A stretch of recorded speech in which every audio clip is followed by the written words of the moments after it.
Ghost Hunt at Hagood Mill in Pickens, South Carolina, June 14, 2025. Tickets are $25 and are sold on Eventbrite and in person at the Dark, Strange and Mysterious Market in Easley, SC on June 13th and 14th.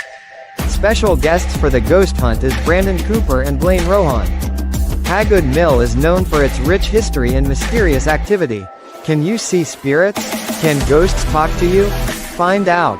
Ghost Hunt, June 14, 2025. Tickets cost $25. We will gather at 7:30 p.m. Eastern Standard Time and do a history haunting tour until midnight.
I'm in the show.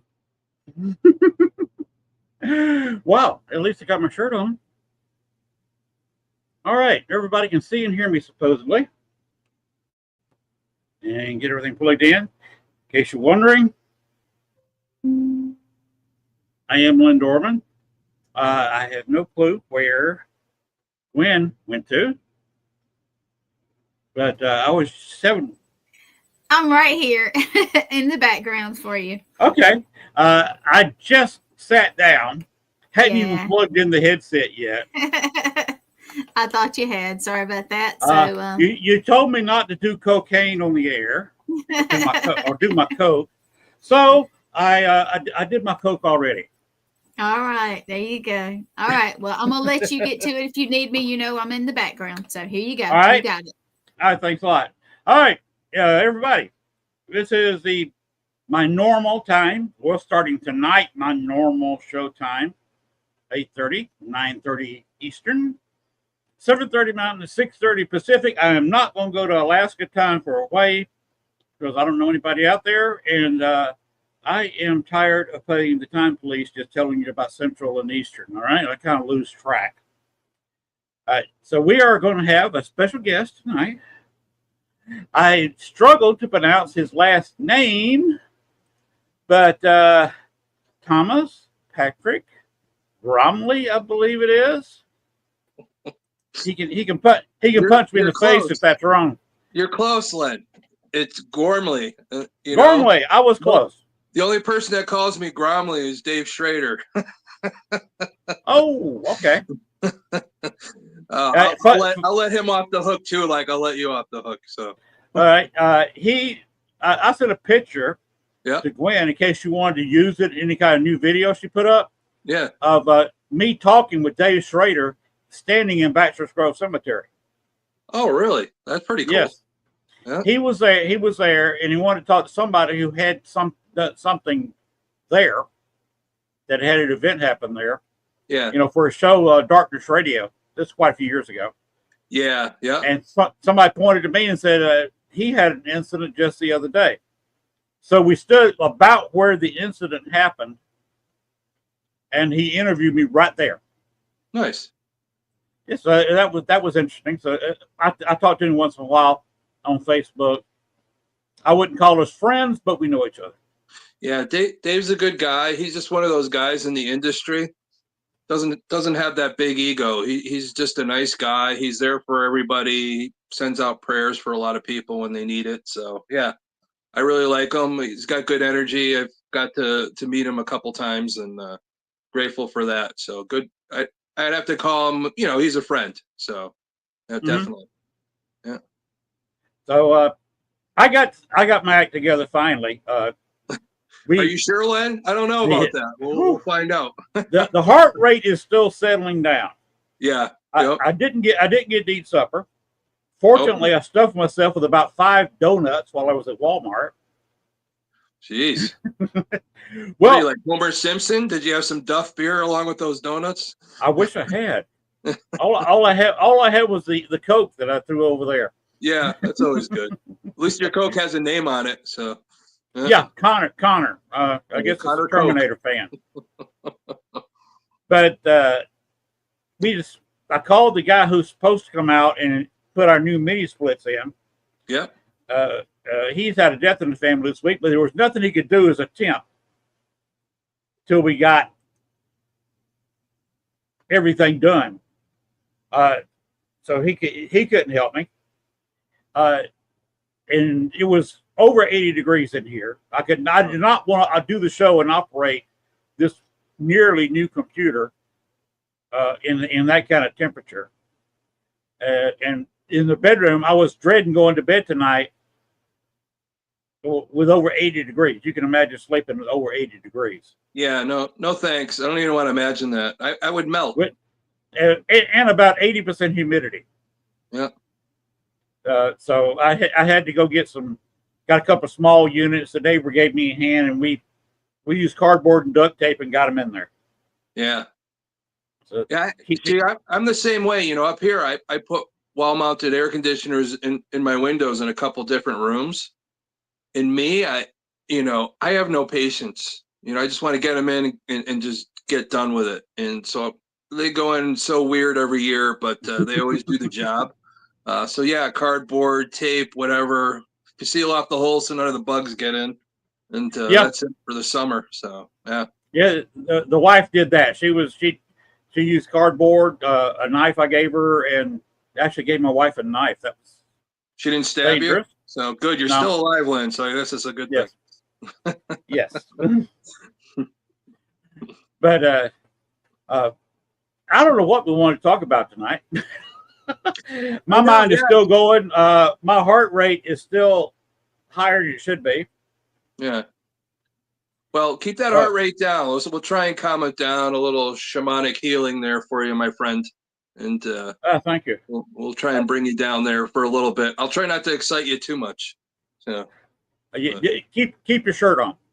Yeah, I'll try. That. Yeah, I don't want to excite you to take my shirt off.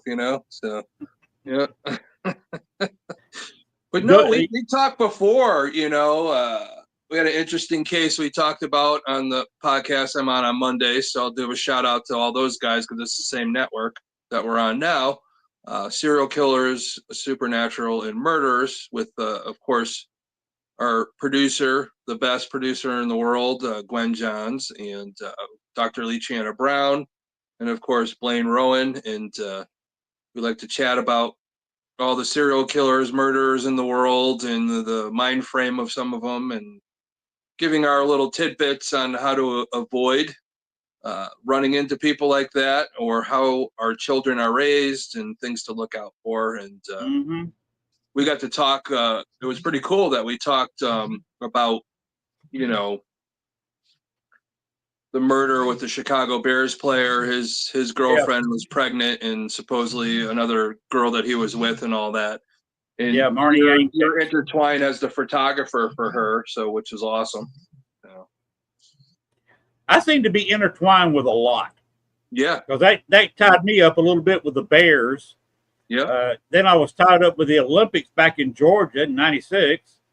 Oh, geez. When the bomber? Yeah.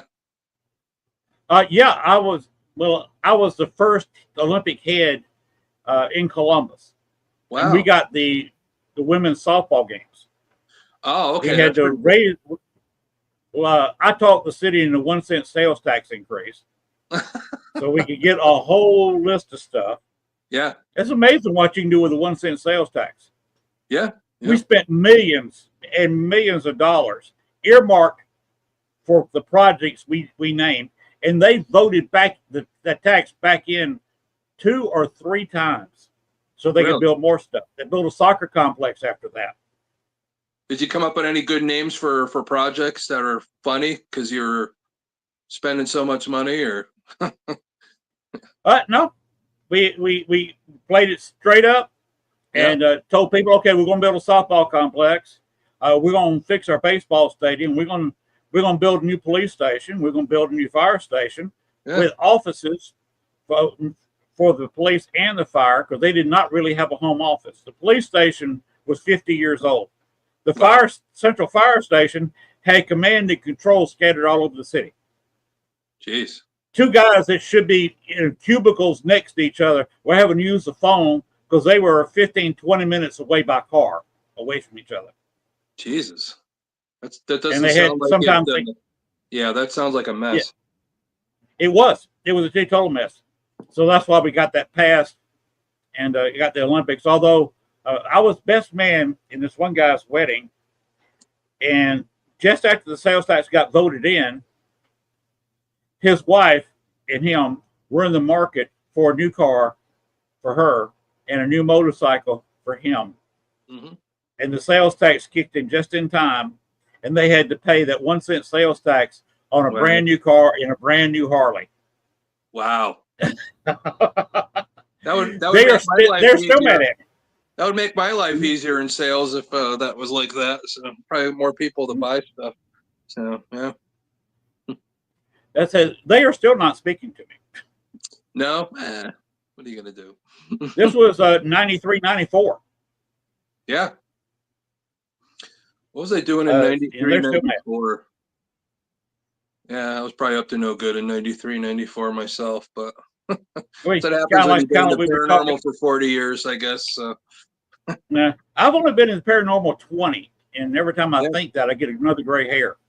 Yeah, my beard is pretty much telling me where my stress is in my beard and my teeth. You can see mine. Of course, remember, I'll be 69 the first week in July. Wow. You don't seem like you're at 69, I tell you. You're living good there, Len. You're living good, my friend. Hey, I'm living out in the country, drinking deep well water here. Yeah. I don't drink alcohol very much. I kid Gwen about doing cocaine on the show. And you do remember that the original formula of Coca-Cola had cocaine in it. Oh yeah. And a lot of people don't know is if you go way back when they had the vending machines, the Coca-Cola red was actually, the machines were all green. It was actually green at a time. And then with the military in action in the war, they took the green away and just made it all red. So yeah, there's some old machines classic ones that have the green in it. Those are worth money. Yeah. By the way, Coke has the same hometown I do. Yeah. What I was talking about, Columbus, Georgia. Yep.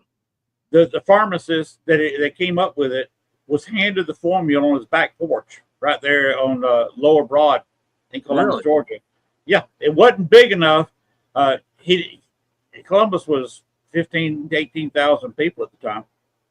Wow. And so he couldn't get it started enough. So he moved to Atlanta, and that's where it became a hit. But he had a lot of people in Columbus, Georgia invest in it. So even to this day, the old money in Columbus, Georgia is Coca-Cola money. Wow. That's pretty cool. It's funny how our towns and our areas have that history, and you really look at it. You're talking about the formula, and it's a pharmacist. So it reminds me of a story up here in Connecticut for a pharmacist. But what happened was there was a religious revival coming through Connecticut and through Hartford, and the people would take a train into Hartford and then back out. So it was like wintertime. So the place that they were having the revival was done. So they were coming up on this train through a town called Simsbury, which is nearby, and the train, up on the tracks collapsed, and the train went into a river, and a bunch of people died. So they were looking for help. So the trestle collapsed. Yeah. So these people are in the water and all that. So they're trying to get help. And at the time that this happened, a new invention was out, and only a few places had it, called the telephone. And this guy went to this pharmacy that had this telephone and called the hospital for help. And to this day, it's known in Simsbury, Connecticut, that phone call is called the first 911 call ever made. Wow. That happened in Connecticut. So talking about pharmacy and that thing, you never know what goes on at your old drugstore, I guess. That's it.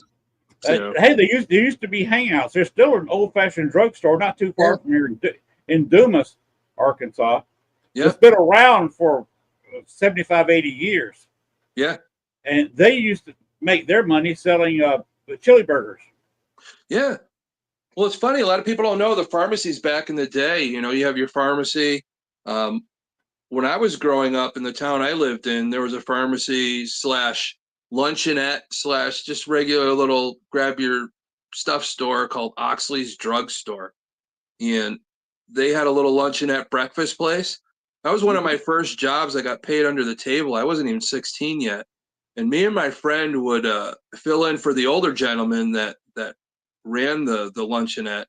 And he would cook, and I was short order. I would do like toast and stuff there. And, I worked at that place for a while. It took me through high school and all. And I always worked there. And I remember on Sundays, I would distribute the newspapers out and, just take care of the place. But yeah, I remember the little soda machines, taking the soda, and then you had the little flavoring. And I used to mix stuff up and see what kind of stuff I can make. But yeah, a lot of good memories there. So growing up, those drugstores like that style that they don't have anymore. There was another one in Columbus, not quite as old as the one in Dumas, but they always had this huge crowd. Yeah. The guy who was the cook, short order cook, Yeah. older fella, even back then in the 70s, he was an older fella. You could ask him where the baby powder was. You could ask him where the Band-Aids are. You could ask him where the condoms are. Anything they said, and he knew what row they were on. He knew where everything was in that store. Did he know where the ribbed condoms were? We had to make sure you know where the ribbed condoms were. He probably did. Okay, good. So that's important. But what he did, for her pleasure. Yeah. So Gwen is laughing now and probably turning red. Yeah, I do that to her. But anyway, he sold a concoction he came up with himself. Yeah. What he did, he diced up his hot dogs. Remember I said scrambled dogs that involved the hot dog. He just cut them up in little pieces. Just literally diced them up. Cut them in half, cut it in half, and then dice the whole thing up. They could do it a lot quicker than that. And put it in a very, very good chili that he himself had come up with. And what he would do is he'd have a hot dog butt and just fill and put it in one of those little bowl things that you get hot dogs in baseball stadium. Made of cardboard. He would have a bigger bun than you can get in the grocery store. I don't know if he had it custom made or just got big buns. But anyway, he will open up that bun and just fill that whole bowl with that chili. And was it good? Well, you're talking chili dog there, right there, man. So, but he called it a scrambled dog because there was no hot dog in it. Wow. A chili dog properly is just you got a weenie and you got chili over it. Yeah. His weenie was diced up and mixed in with the chili. Yeah. And to this day, I will make a chili dog concoction where I'll put weenies in there, but I'll also dice up a couple of weenies and put it in my chili.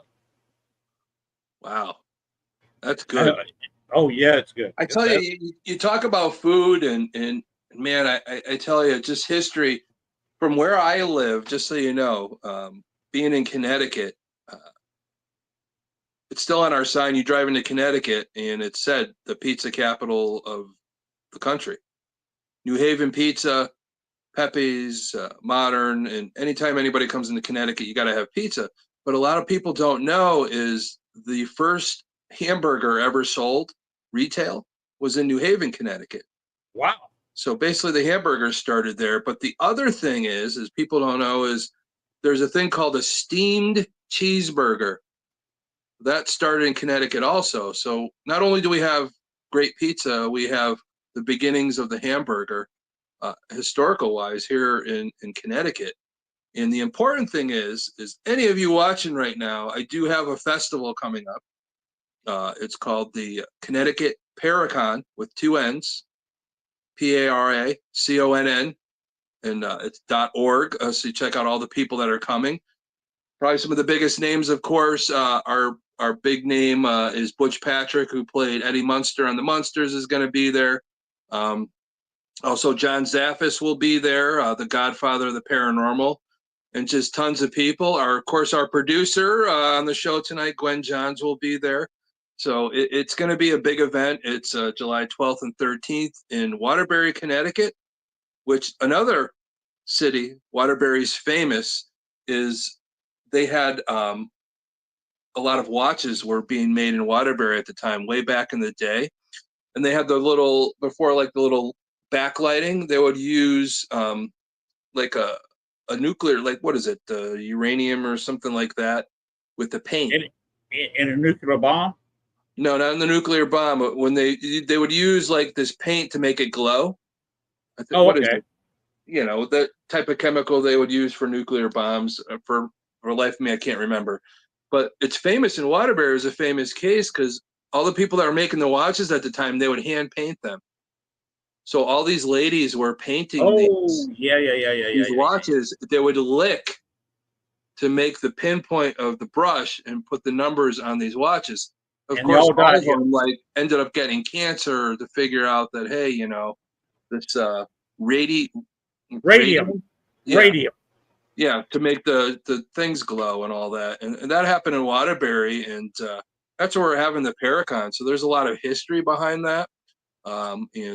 Yeah, I'm pretty excited about that. And when you drive into Waterbury, the other crazy thing is it's the Holy City. So when you drive in up on the mountain, you can see this huge cross, and they used to have the signs of the cross that you could go see in this little park. It's kind of run down now, but there's a lot of history behind Waterbury, and Waterbury is known as the Brass City because most of the brass in the United States at the time back in the day was being produced there.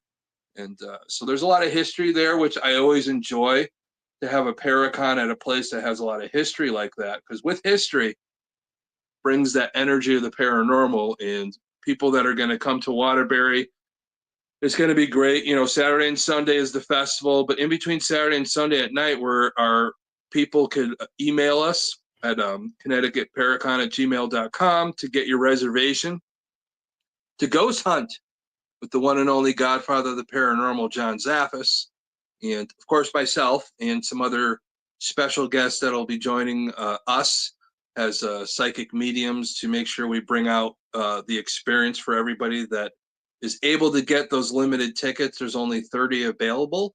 And we will have a dinner and also just a talk and go over the equipment and go on a nice paranormal search. So that's going to be a hell of a weekend. I'm looking so forward to it, just to see a lot of old friends, some new friends, just the people that are able to come to see everything about paranormal and true crime that we're going to do for everybody that patronizes our event. So cool.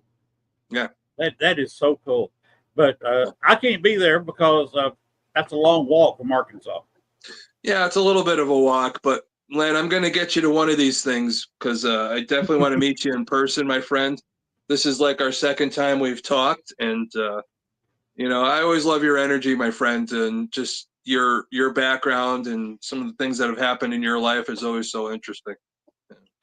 Yeah, like what we talked about before, a little bit before the show. Yeah.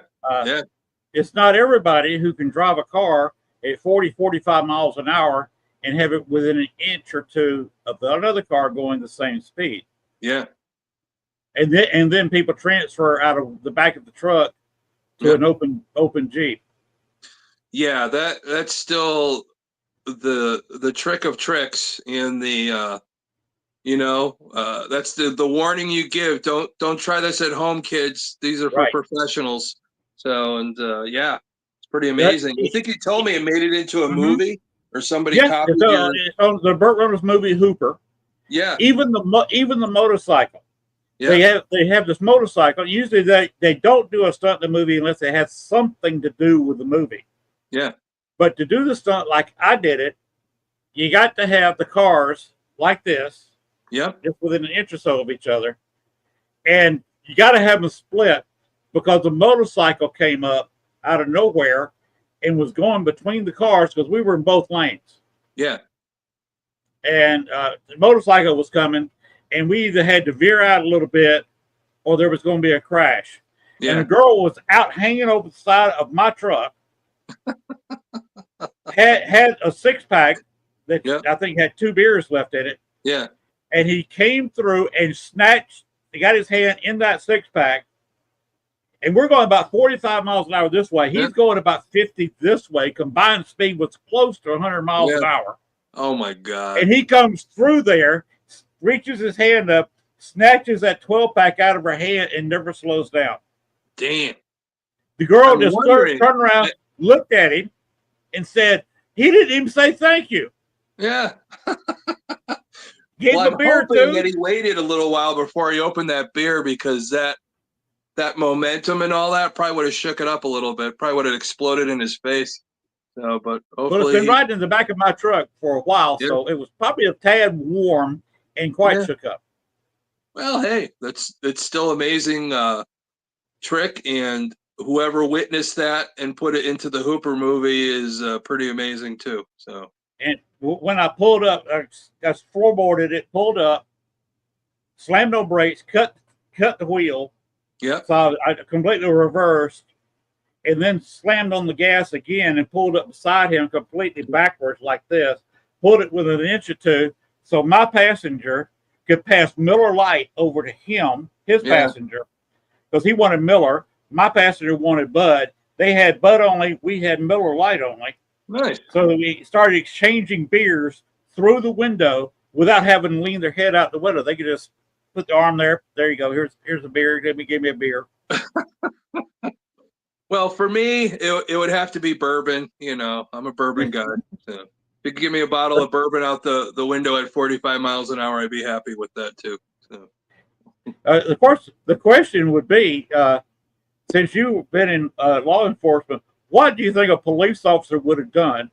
Remember, I'd already had 8 or 9 beers. I had one in my cup holder. I had one in my hand because I literally had to hand the beer to the guy and said, hold my beer when I had to flip because I took both hands to flip the car around. So I literally said, hold my beer. Yeah.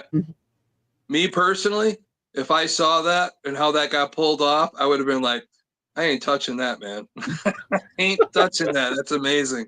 I mean, like, you can't mess with perfection when it within an inch being in beer. Yeah, no. Some police officers are like, I'm just going to let that one go. That's one of those situations where you just let it go. So, because it's too amazing to screw up and mess with. It was, when I think back, it was just amazing that I did it. Of course, I almost stood up in the theater screaming. Yeah. The person I was with had to calm down. Yeah, they stole your shit, man. They should give you at least a few bucks.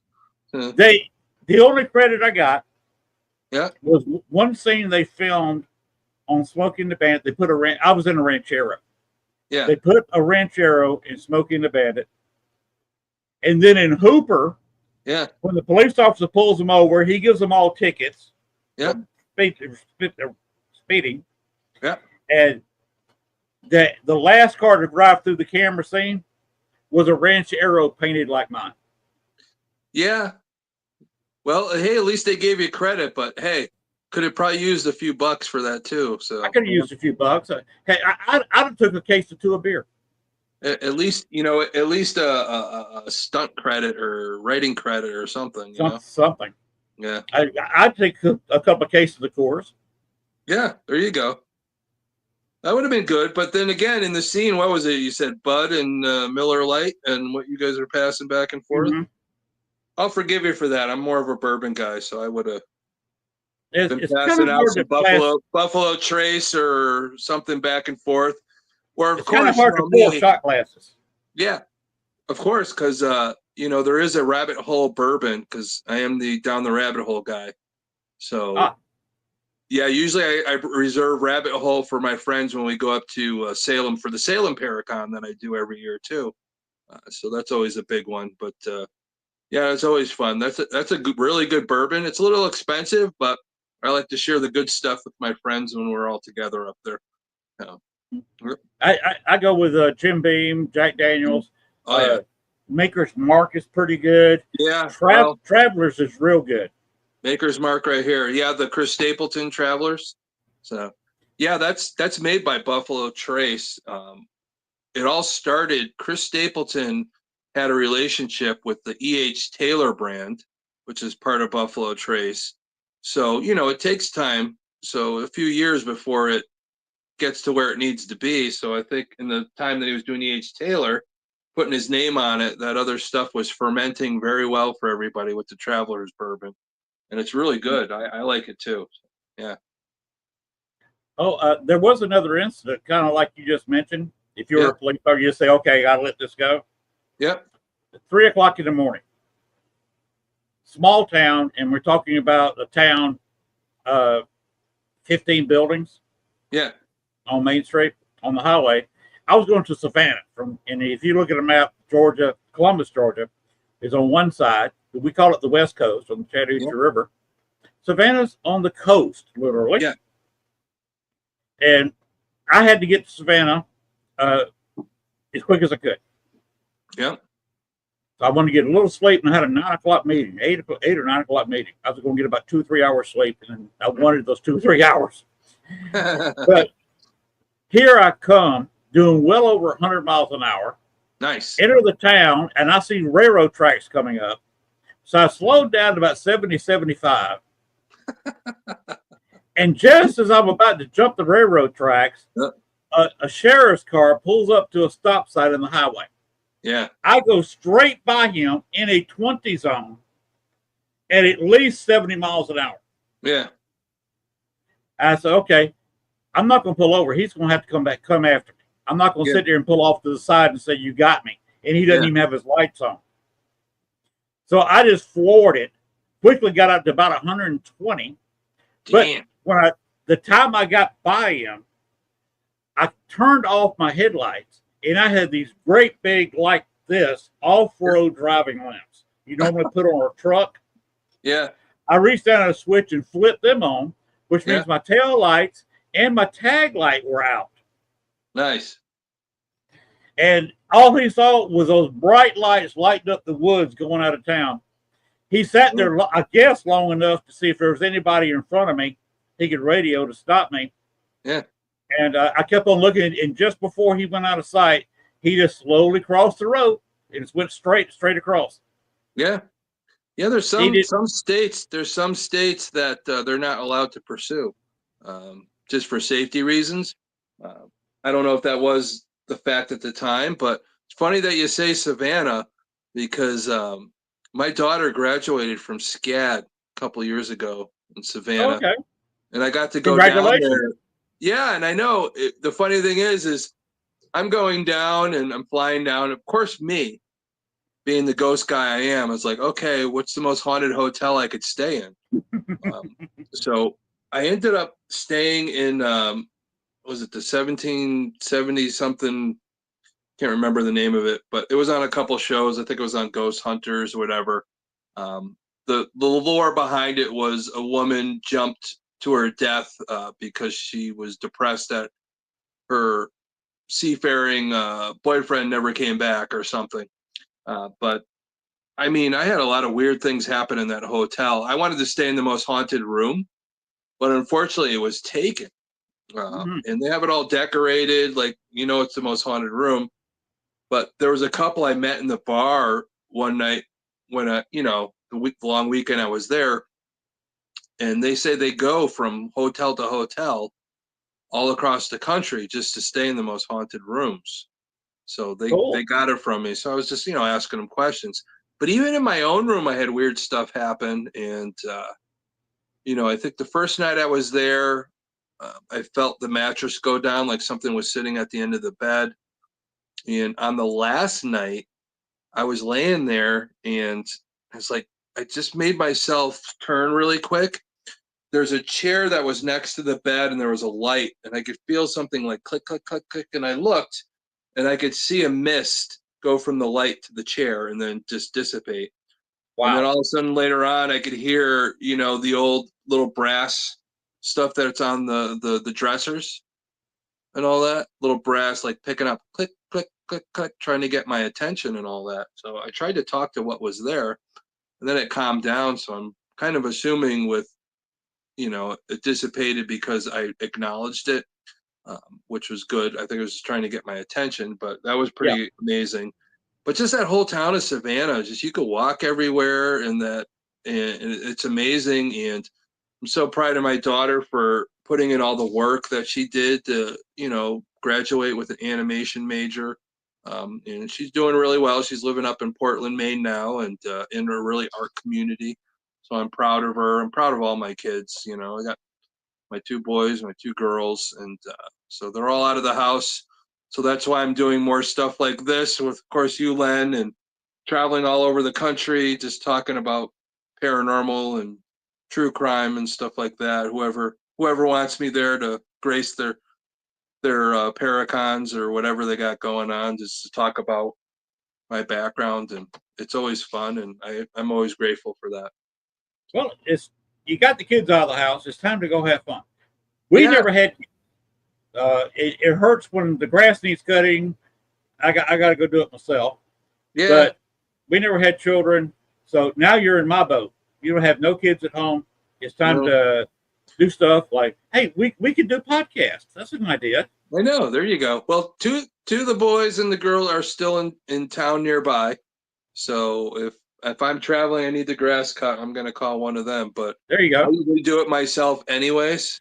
And yeah, up here in Connecticut, it's crazy because, you know, not only all the stuff I'm doing, I have a full-time job, and it seems like every time I have a day off, it rains.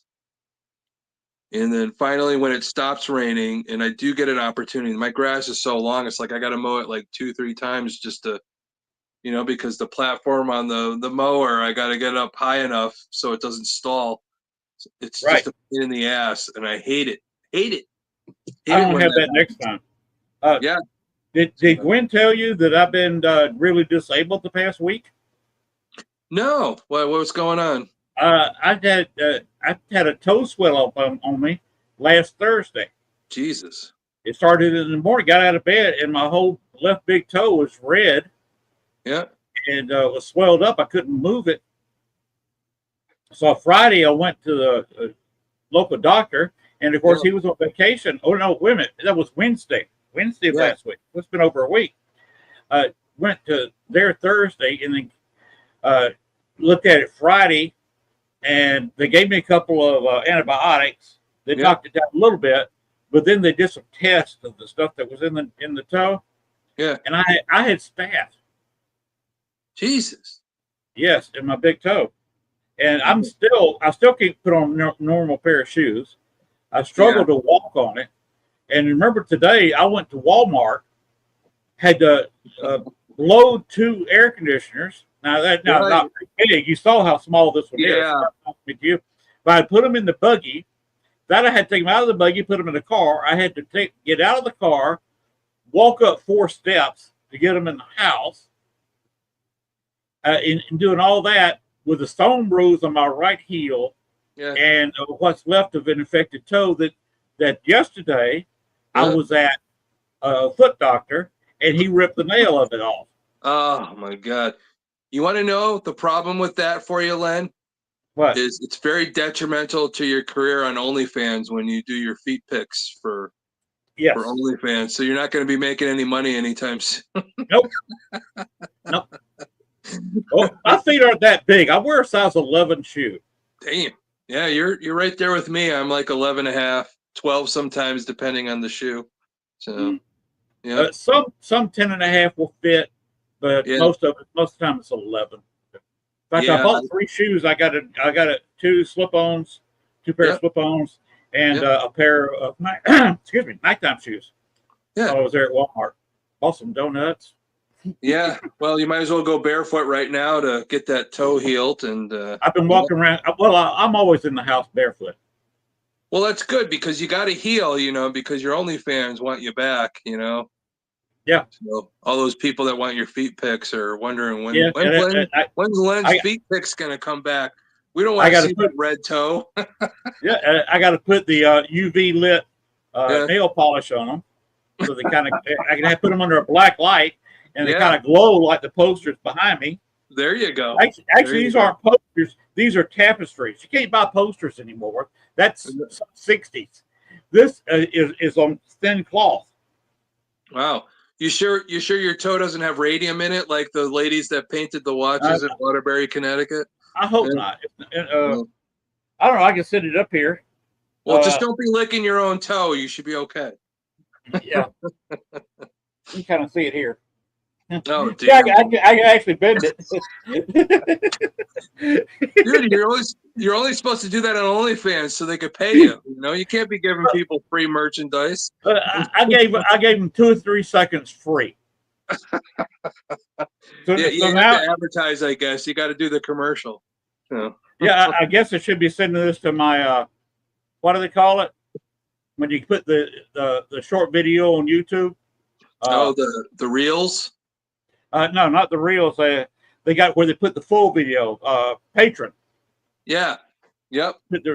So that's all they get on YouTube. Yeah, there you go. If you want to see the whole foot or see the right foot, Patreon. If you want to see me do crazy things with the feet, paint them up, that's on Fans Only.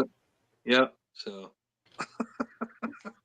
if you want if you want to see me play with my feet, not wearing any pants, you gotta go to something a little bit more like four. I tell you, Len, I think we have gone off the rails.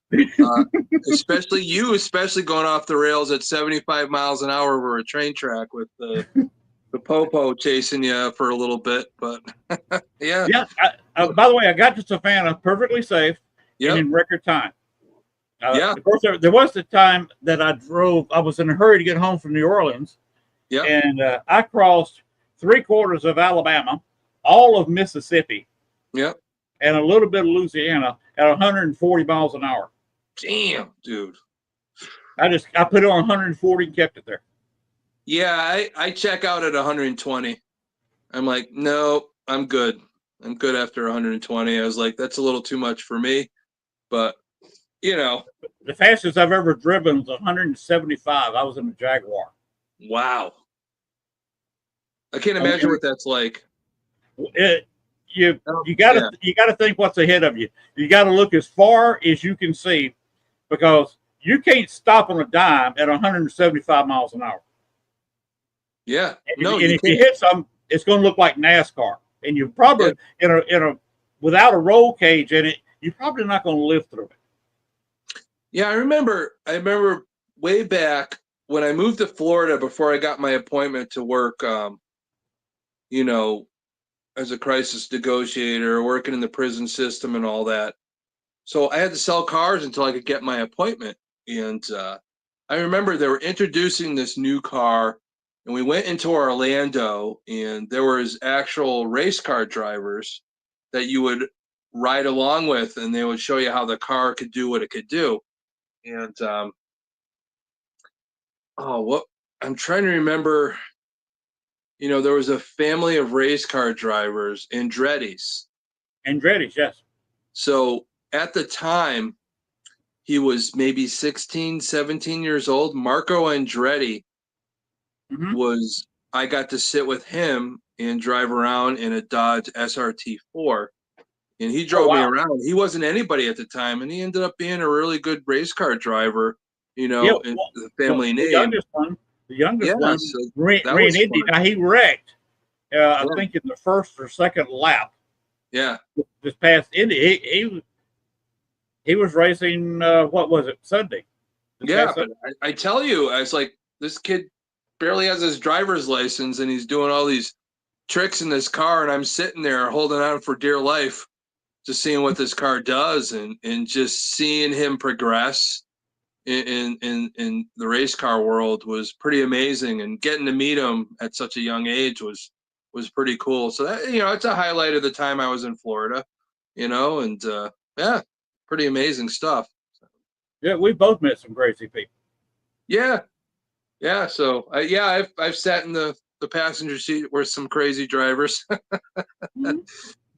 So but I got to meet. I think his name was Stanley Puffo. okay. Do you know who that is? Not familiar, but Did you watch much wrestling in the 80s and 90s? oh god, yeah. WWE with Hulk Hogan. Yeah. My favorite wrestler growing up was Jimmy Superfly Snuka. Oh yeah, oh yeah. But after that, you had Hulk Hogan, and you had the Macho Man. Yeah, Randy Savage. I said Stan. I meant Randy. Yeah, that was my mistake. Randy Puffo. Yeah. Is what became Randy Macho Man. Yeah. And I met him when I think he was 18 or 19. Yeah. Wrestling with his older family. It's funny, he was a baseball player for a little while too.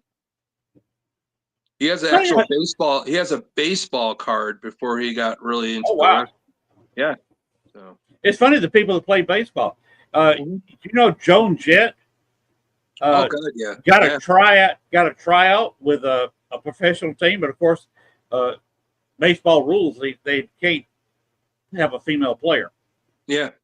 And some of the scouts said that she would probably easily start on a AA team. Yeah.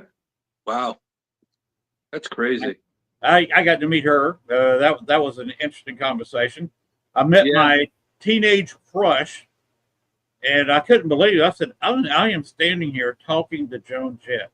Oh, isn't that crazy? I was like, what am I doing here? Well, a lot of people don't, people know I'm in the paranormal. They know my past background, but what people don't know, when I was in high school, you have to work in the summer and then college, you come back, you work for the summer just to make money and all that, to make sure you have enough money for books and stuff like that, To get laid. Yeah, exactly. So, but my job, I was a bodyguard, backstage security at a facility called Lake Compounds in Bristol, Connecticut, through high school into college. And my job is I worked backstage security. And, I had to make sure I checked the passes, make sure the people who are backstage were supposed to be there. So I got to meet some of these great people, but probably the most crazy thing that ever happened was I was part of history. So if you guys don't remember, it was back in the 80s when I was still in high school working backstage. Of course, I didn't know what was going on at the time until next day on MTV, that I was working the concert when Milli Vanilli was caught lip syncing. Ooh. And that was in Bristol, Connecticut, and that's where it happened. Wow. So that's the history. But even beyond that, there was even the thing where every time Guns N' Roses would come to Connecticut, it's like, oh, the concert got canceled. Axl Rose wasn't feeling good. I was on the crew that was supposed to go pick them up at the hotel. And Axl Rose was so messed up on stuff, at the time, that they would cancel. And then they just say whatever they were going to say to cancel the show. But, you see those inside things and crazy stuff. You remember who the Jeff Healey was, the blind guitar player? Okay, vaguely. Yeah, back in the 80s. So Jeff Healey just wanted to go on the roller coaster. So I'd have to take him on the roller coaster. It's like, what is a blind guy going to have fun on a roller coaster? But it's that feeling of going up and down like really quickly, I guess. And then the other crazy one was Steve Miller at the time. Steve Miller Band was very into exercise. So he really liked exercise, and he would have these stationary bikes. He'd work out before the show. He wanted to go on a bike ride. So I had to bike ride with him, through some of the streets of Bristol and all that. It was just crazy. It's like, oh my God, I'm going to get hit by a freaking car with Steve Miller and stuff. But, that would have made some headlines. Yeah, but I got to meet a lot of people that I really looked up to, a lot of heroes. I loved music, and I'm a guitar player. I'm a singer-songwriter. I spent time in Nashville and trying to make my way. Didn't work out for me. Then the kids started coming along. But the thing was one of my favorite guitar players ever is Eric Johnson. If you don't know what Eric Johnson is, he was one of the first people to ever have a #1 hit on the charts that was all instrumental. The song was called Cliffs at Dover. And, you know, just a great guitar player, everything about it. So that same Steve Miller show, he was opening up for Steve Miller. And of course, I don't get star-shocked a lot, but that's my favorite guitar player. And he's there. And the thing that got crazy was I'm sitting there talking to him, and he gave me a couple guitar picks, and we're just chatting and all that. He had some Chucks on, and he had to tie his shoe. So he's tying his shoe. Hey, can you hold my guitar for me while I tie my shoe? Oh, you got That's to a hold it. big thing for a guitar player when he's walking around to hand That's somebody. huge. And it That felt is like, huge. for me, it felt like, hey, our conversation, this guy trusted me as a fellow guitar player to hold his guitar while he tied his shoes. I'll never forget that. That was a big thing for me. And, you know, I'm so grateful for Yeah. those memories. Being there for the Milli Vanilli thing, Steve Miller, just all these things I'm talking about. It's funny what life will bring you, whether it be in music, of course, in the paranormal, all the people I've met in the paranormal, I'm so grateful for. Just, you know, working in law enforcement, all the guys that I stood side by side with to make sure that nobody escaped out of the prisons and everybody was safe. Just the profiling that I was able to do, and just the work that went into it, and just still the work that I do now has, you know, being the archangel of the paranormal, working as one of the main council members of the Warren Society, Wardruna, the Healing Society, that we help people, you know, with medical doctors, everything you could think of. The Holy Sword Apostolate, we do have, you know, Catholic priests and Orthodox priests. We all work together as a unit, which is unheard of nowadays in the paranormal. There's so much infighting and all that, but for our group, we just stick together from all different forms. You know, you think about it. Myself, one of my partners, Stacia Wills, has Wardruna, and then Father Bob Bailey and Father Ken Torres that we work very closely with. You think about it, if you were having the worst day of your life paranormal wise and you can't figure it out, how would you feel if 2 shamans and 2 priests walked into your house to be able to help you? You know, that's what we provide, has the 3 pillars, the Warren Society, Wardruna, and the Holy Sword Apostolate. So it's great. And then we provide the ability for you to be able to meet all of us and know what we do with the events that I do with the shaman and the showman with my partner Charles.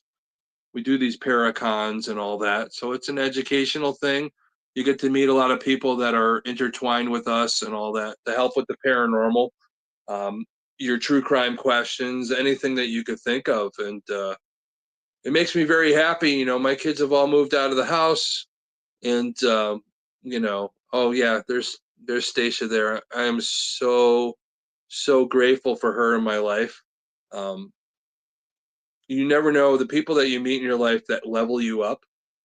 She's one of those people that has leveled me up beyond what I could imagine. To be able to help people, just to hear their stories, to be able to help spirit, to be able to help our clients, that's very important.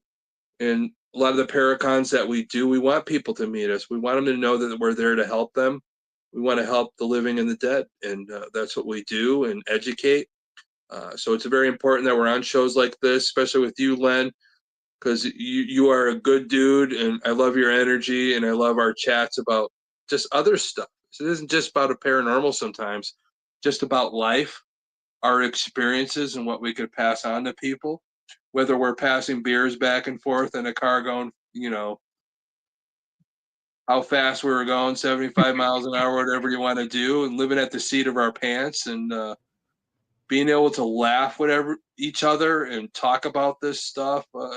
That's the power of the paranormal. That's the power of what we do and how we're intertwined. And it's amazing. And I so appreciate anytime I'm on a podcast like yours or anybody's to be able to have these conversations, to help people out there to know that there are people like myself, in the groups that I'm part of, to be able to help each other with their issues, or just to level them up, or just to be there spiritually for them, or anything that you could think of.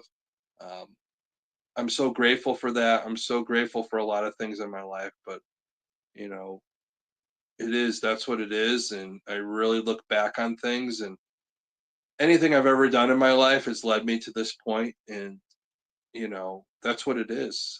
You got to look at yourself in the mirror. Everything you experienced brought you to this point, and that's what it's all about. Just a lot of love for that, my friend. Well, you sound like you're happy where you are. I am very grateful for where I'm at. Nothing's perfect. Of course But not. I do know that I have purpose.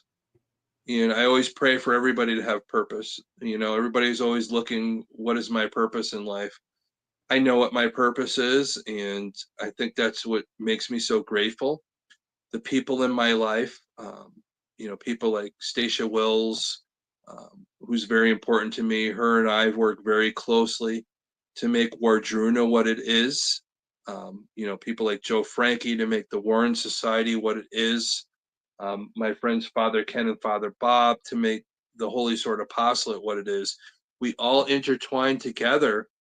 And that's the thing is, Len, you're in the paranormal, there's people that have big egos and just, oh, I'm this, I'm that, I could show this, I'm go to this location. It's not what it's all about. It's all about community. It's all of us working together to find solution for the living and the dead. And I'm very grateful for my time with Wardruna and helping the Warren Society, helping the Holy Sword Apostolate, and just providing that platform for all of us through the Paracon and all the events that my buddy Charles and I do as the shaman and the showman. It's all intertwined, and it's an amazing thing. And I just hope people grasp onto that and know that it isn't about ego. It's about all of us coming together and just loving what we do and helping the living and the dead. And one thing we have in common, we're all human. Yeah. I don't know any paranormal people who are not human. You might. Yeah, they could be alien. I don't know. I'm still wondering about Jimmy Petanino. I think he's half alien, half human, but that's another story. But you're right about the egos, and Yeah. it's bad when people have gotten a show, and then they start tending to looking down at everybody. Yeah, you're definitely right about that. Just because you're on a show means nothing. You're an entertainer. You're on and you film for a little while, but it's not the full thing.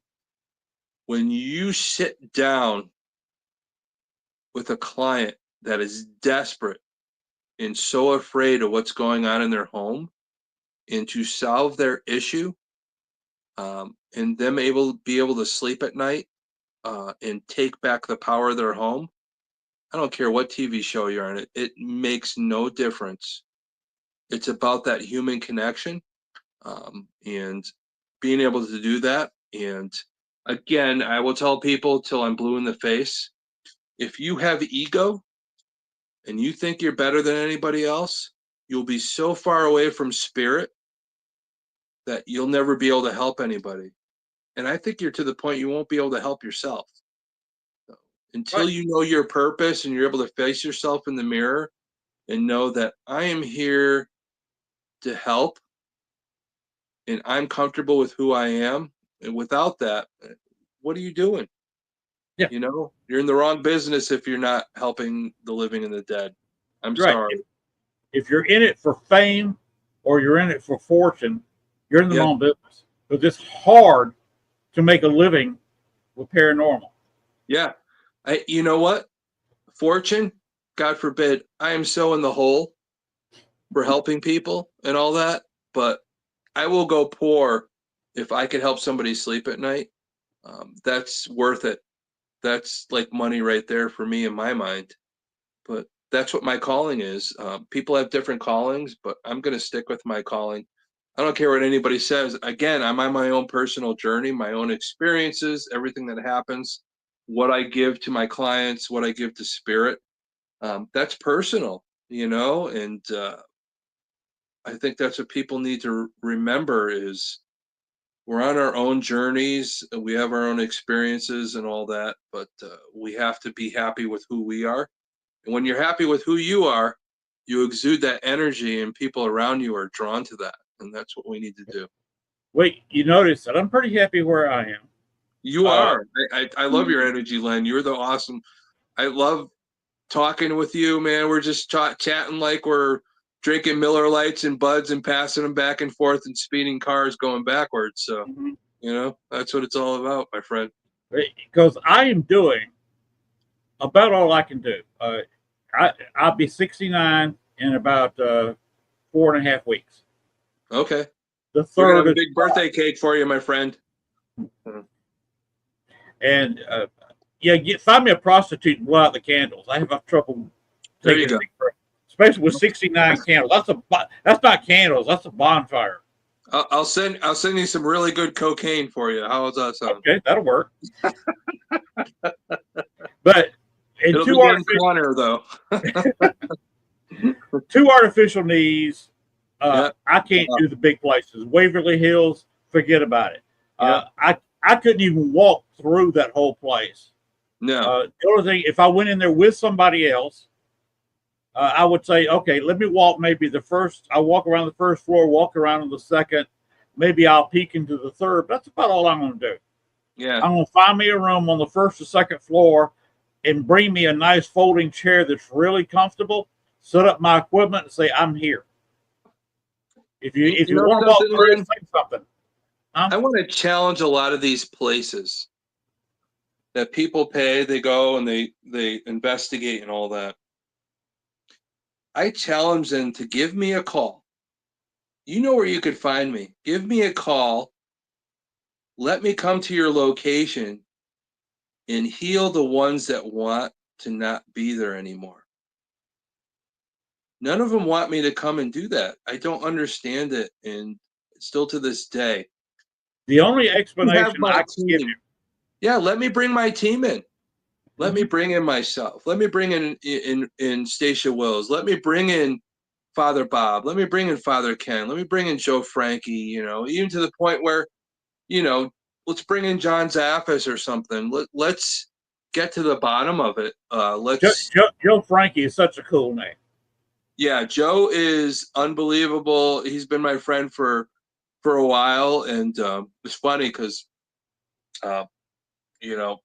my wife and his wife have known each other for 40 years, and Joe and I met Ed and Lorraine around the same time. I was 15, he was 18, and we've known them for years. And Joe kept working with them for years, for over 30 years, working side by side with them and learning from Ed, especially sitting in his office, looking at the case files and knowing this stuff and learning about demonology and the things that we could pass on to a new generation with education.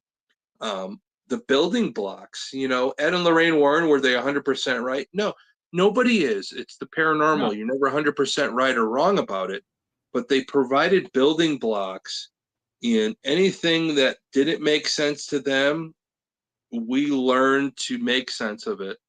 And we keep learning as the days go. And we want to keep that learning style alive. And that's what we do. It is important. And when people don't know where to go, whether they're having issues, whether it be psychiatric issues, paranormal, anything like that, we have our Wardruna Society where we help people. It's HIPAA protected. We have psychologists.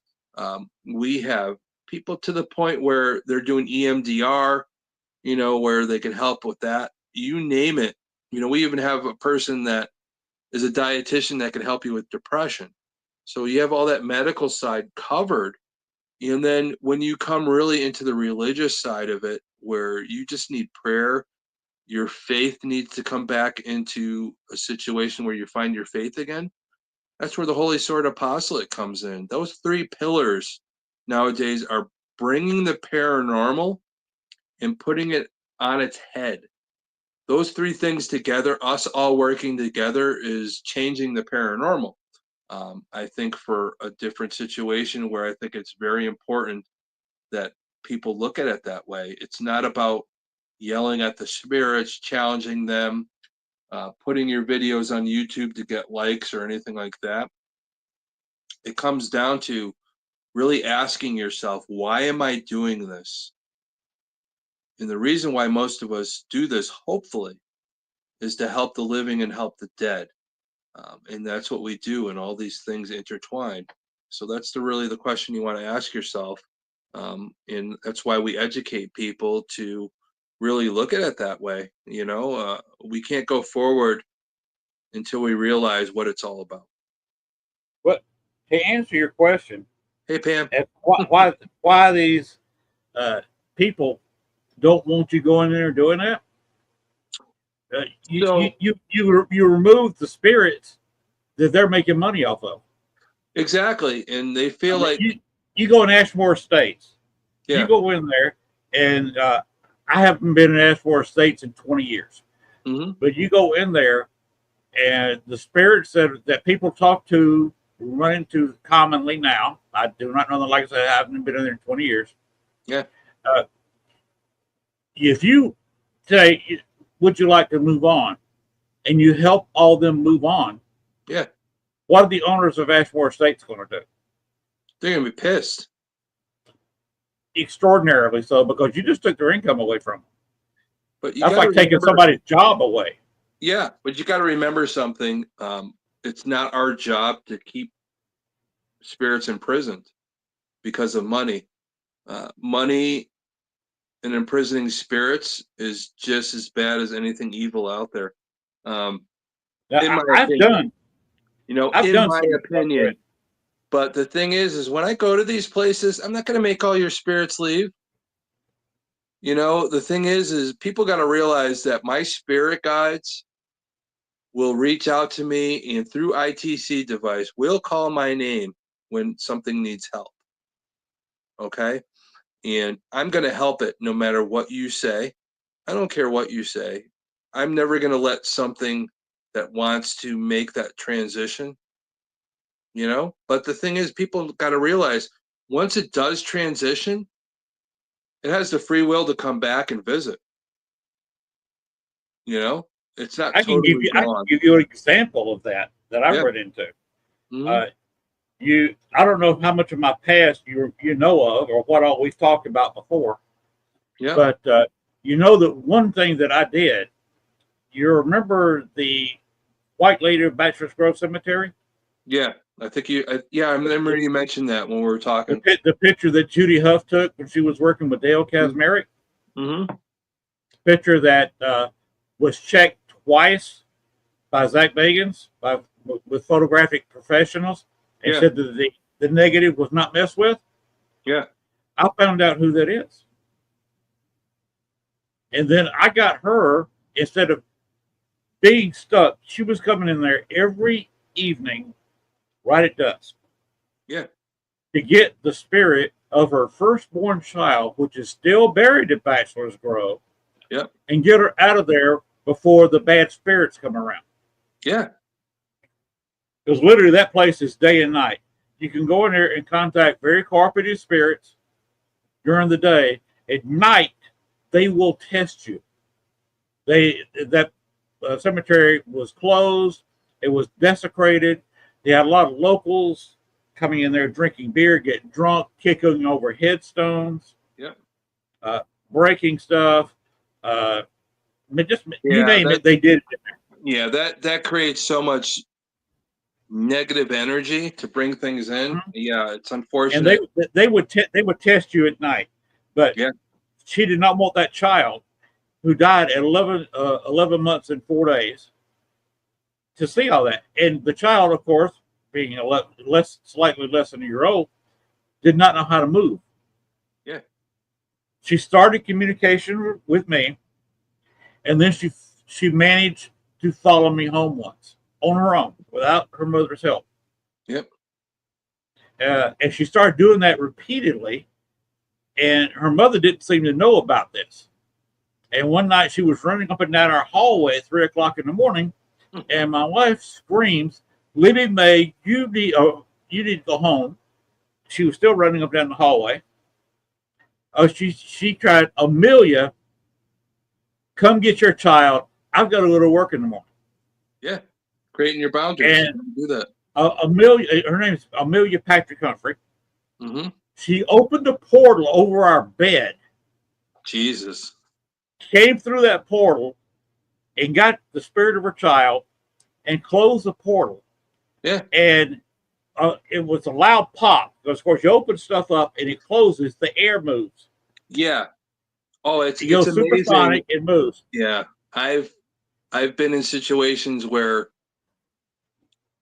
we've closed portals on both sides, the incoming and the outgoing, and yeah, it's amazing that the sounds that you get. Mm-hmm. You got that that air breaks the speed of sound.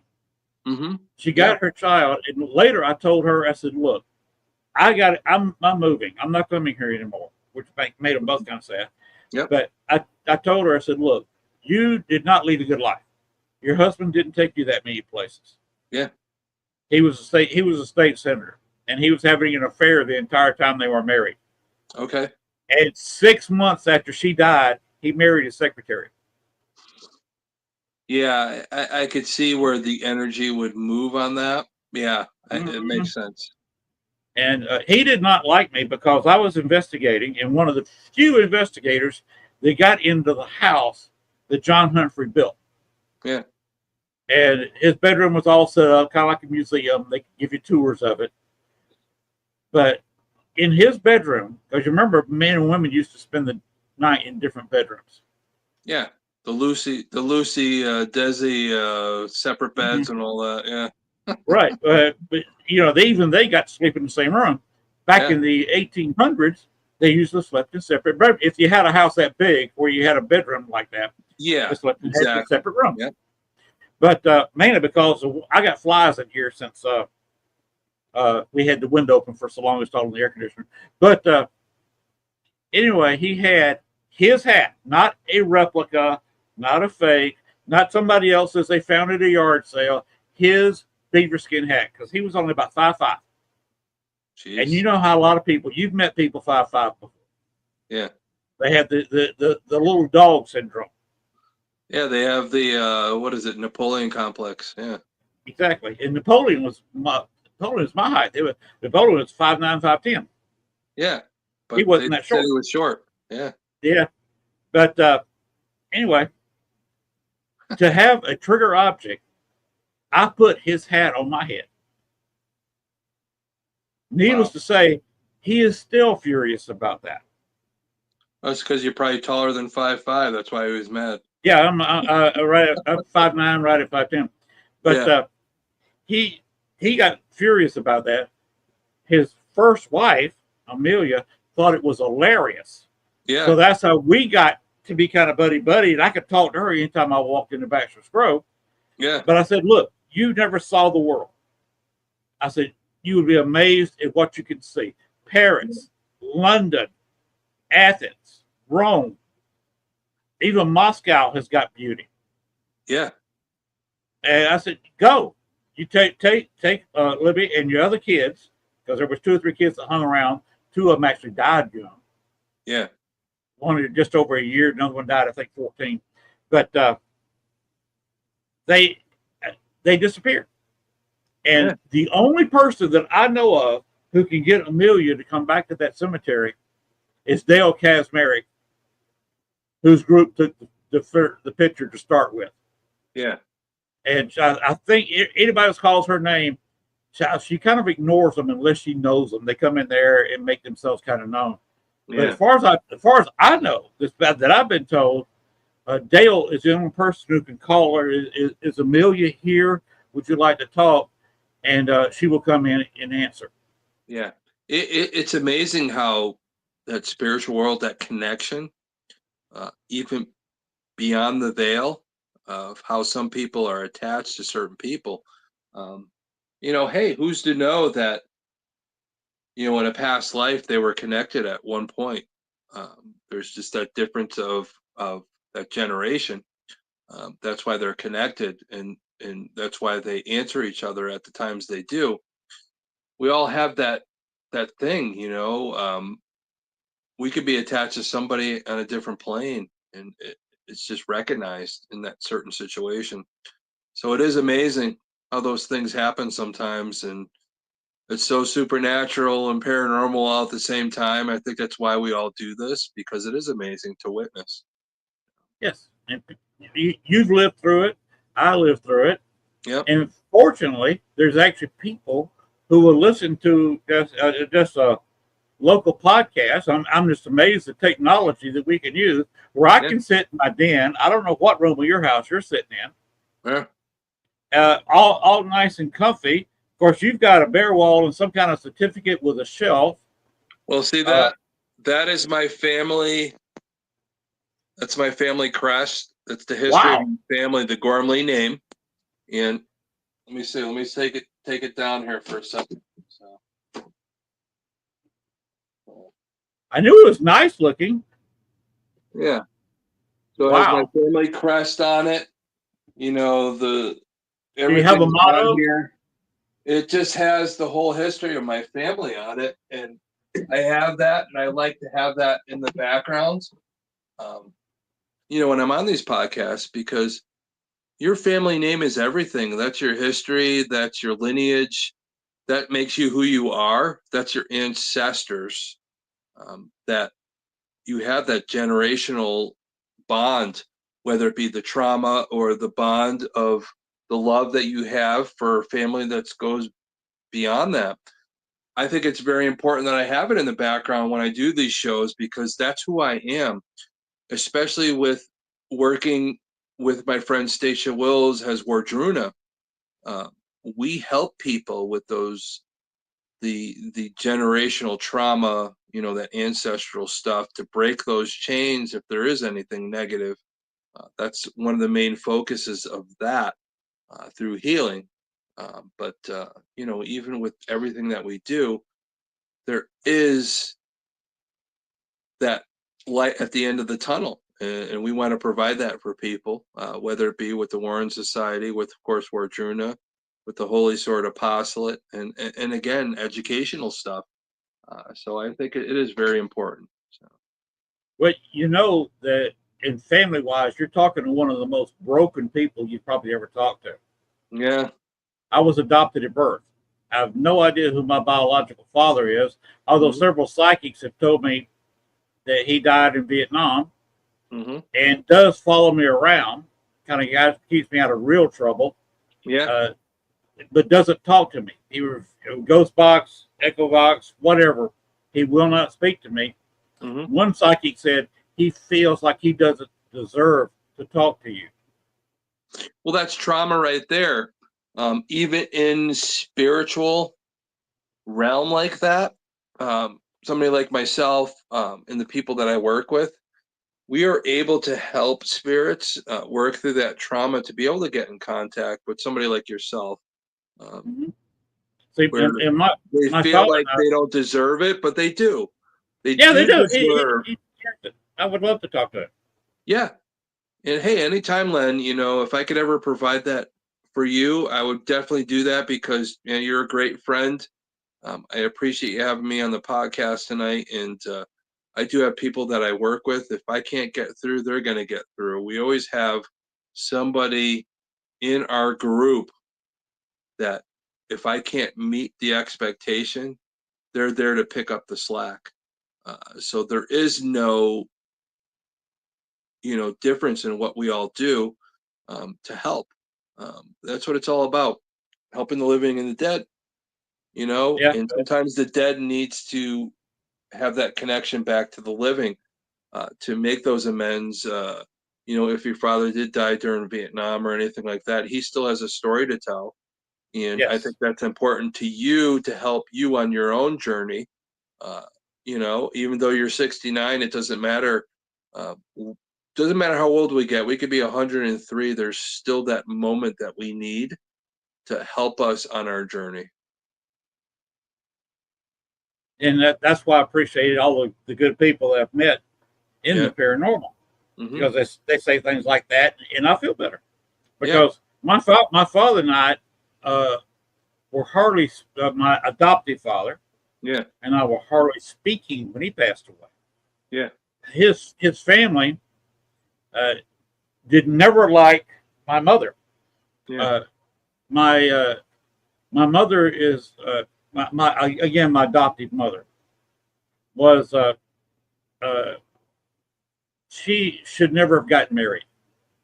Yeah. Very, very.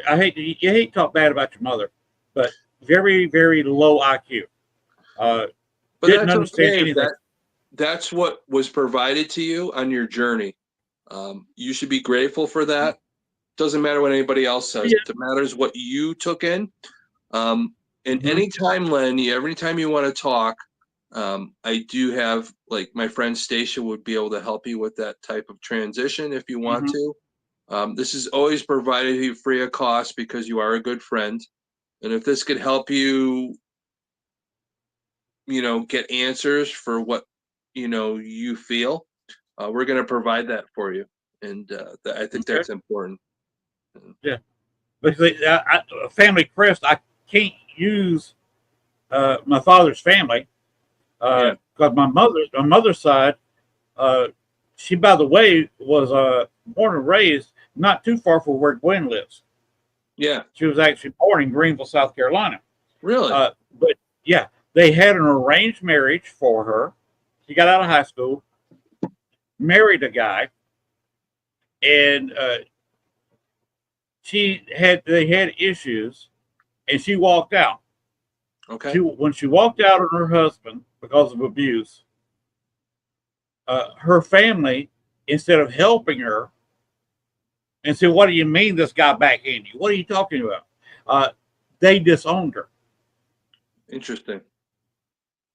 And my father's family, he married her, but mainly because he felt sorry for her. His mother almost never spoke to his wife because he was the baby. He was the last one born, and they thought he married beneath his station. He was the pick of the litter. Okay. The smartest one, the brightest one with the best future, and he married a woman they didn't even want to speak to. Yeah. And then they had to adopt kids because she could not have children, could not physically have children. Yeah. And so when they adopted my sister and I, the grandmother, which was in her early 80s at this point, my father was 37 when I was born, and he was the baby. So I had cousins 30 years older than I was. Wow. First cousins. I have a few second cousins where the oldest child had his older sister had a child. Her grandchild was older than I was. Wow. But so I had no relations with cousins. Still don't speak to any of them. Most of them are dead now. Jeez. Because the second youngest cousin is 4 years older than I am. She's still around, but she's in her early 70s now, and she's not near mid 70s. She doesn't get around a whole lot. But the grandmother hardly ever spoke to my mother, and could not hardly stand the sight of me, my sister, and my mother. Wow. And my father insisted on taking us down there to her house and visit with her 3 or 4 times a year, trying to sell his own mother on his wife and children. Or if it'd been me, I wouldn't even gone down there, not with a family. I may have gone down there to see them by myself, but I wouldn't have dragged the family with me. Yeah. Len, I really got to look at this. Us talking tonight, hearing your story and all that, really outside of this podcast, I'd really like to, stay in contact with you, work you through our Wardruna system, and get you in contact with the important people that have been in your life that you didn't get to have that contact with, and we can provide that for you. And I think that'll help you with a lot of healing. I know nobody's ever old enough to not heal. You know, I know you're going to be 69 and all that. It's never too late to get the answers that are needed to help you on your journey. And that's what we provide with Wardruna. And I think it's important that people know that life doesn't stop because of age. It doesn't stop. When you are 6 feet above ground, you still have the right to heal from any traumas or anything that you've gone through in life. And that's what we provide. I think it's very important that your listeners, just all of us, know that there is a service that does provide that. How do people contact this service? So anybody could contact myself, Thomas Patrick Gormley, Wardruna, Stacia Wills. We are the two people that co-do this. Well, we have Kathy Faketic, who runs our healing department with Reiki and any of those types of things. There are many, many people across this country that are working with us, medical doctors, psychologists, EMDR, past life regression, anything that you could think of. And as we talk to you, we could figure out exactly what is needed to help you get to the point where you could level up or have that healing of that ancestral or that generational trauma or anything like that. Yeah, that's what it is. We're always here to provide that opportunity for you to work you through the system to get you to the point where you bring back who you are and who you're meant to be. And we could do that for you. Well, I appreciate that. I think it'd be good for me just talking about it. Yeah. Because nobody around here even wants to hear it.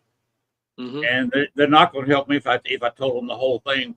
They're really either going to be bored, crying their eyes out, or pat me on the back, said, "I'm sorry you had to go through that," and walk away. Yeah, So, we don't do that. We never leave anybody hanging.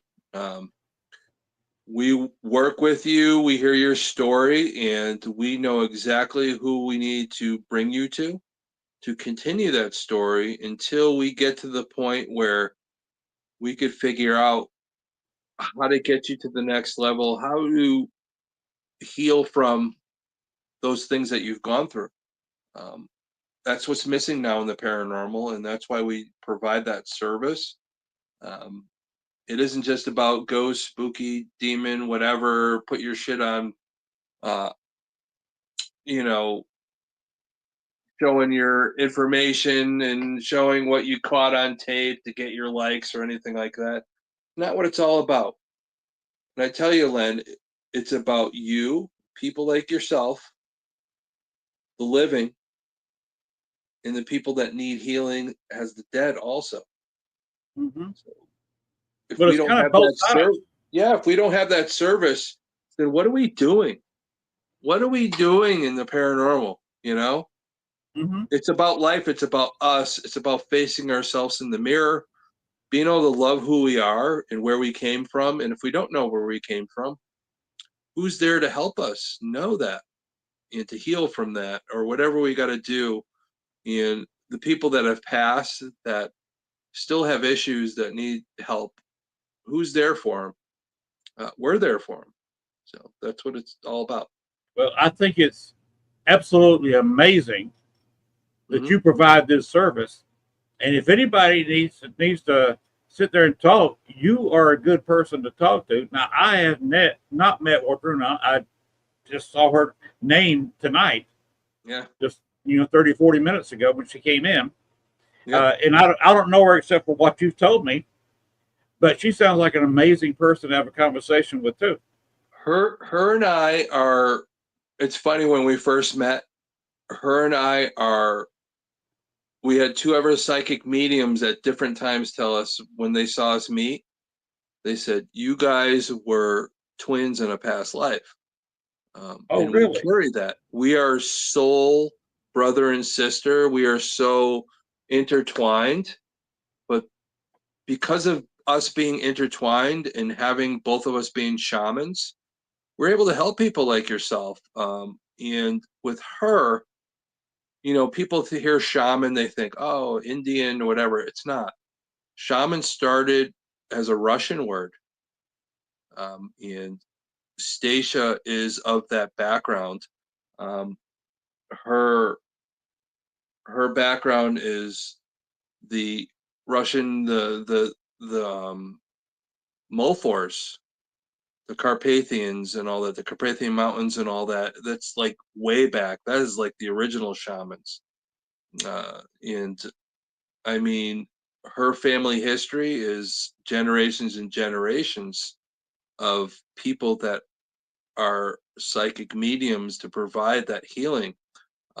And us together, in my background, I am of Irish descent and all that, and I am a shaman also, but it goes deeper than that. And the people that we work with and that we've connected with provides this service, whether it be, that healing with Wardruna, whether it be, people that have that fear and want to take back their house with the Warren Society, or whether they just need prayer or that healing of the Christian background or Orthodox, or the deliverance with the Holy Sword.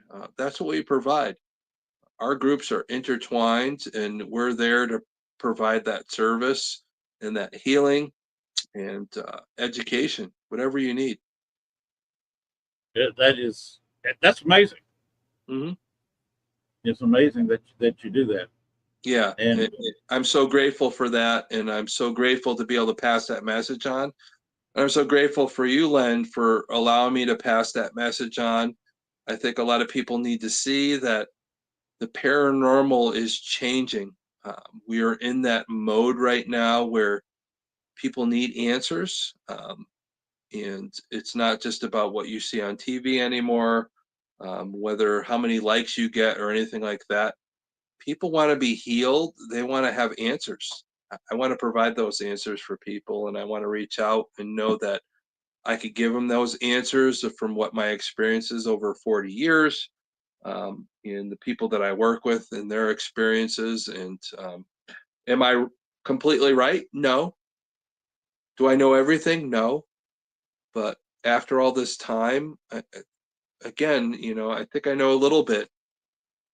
My friend Joe Frankie and I always say the same thing. After 40 years of doing this, do we know everything? No. But can we provide experience? Yes. So that's what it comes. And we're there for you.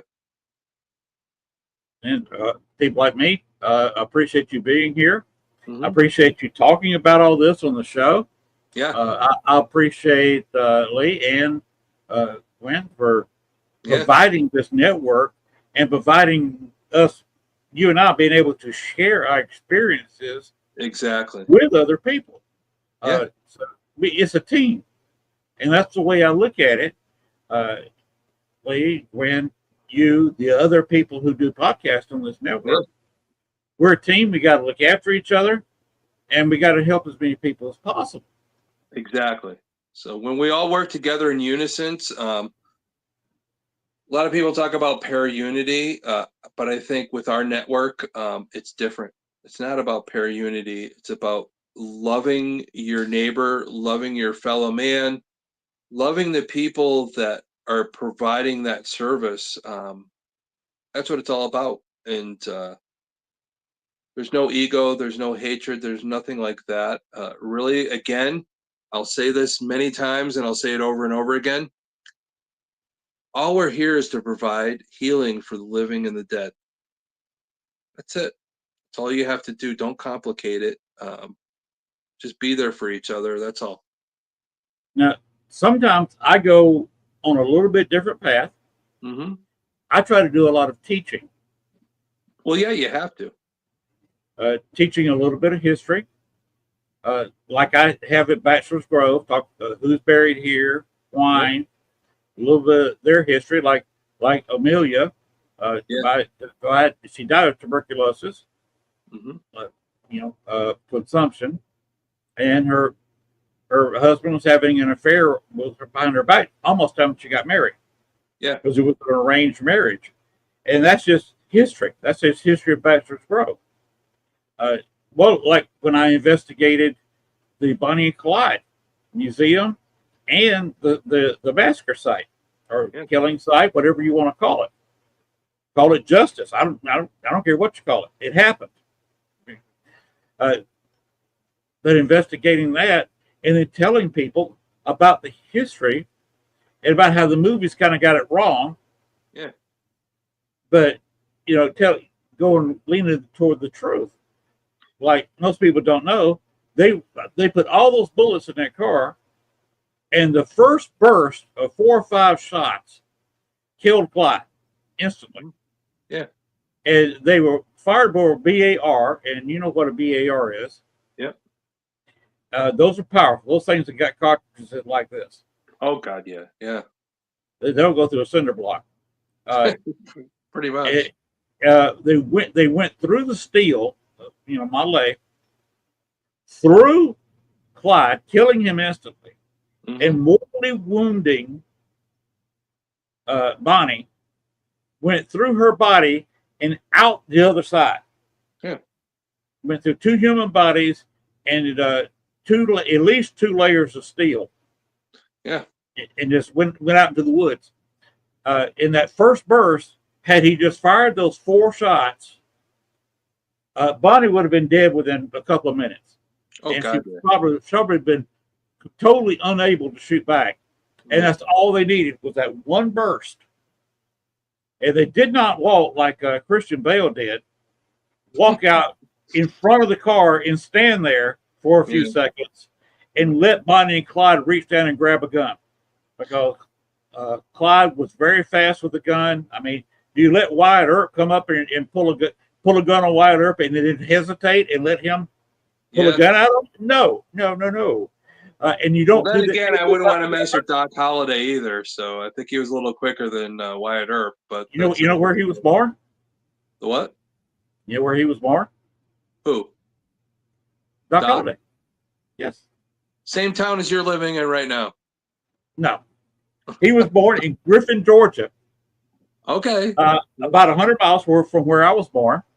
And when he was still a toddler, he and his mother moved down to Valdosta, Georgia, which is south of Columbus.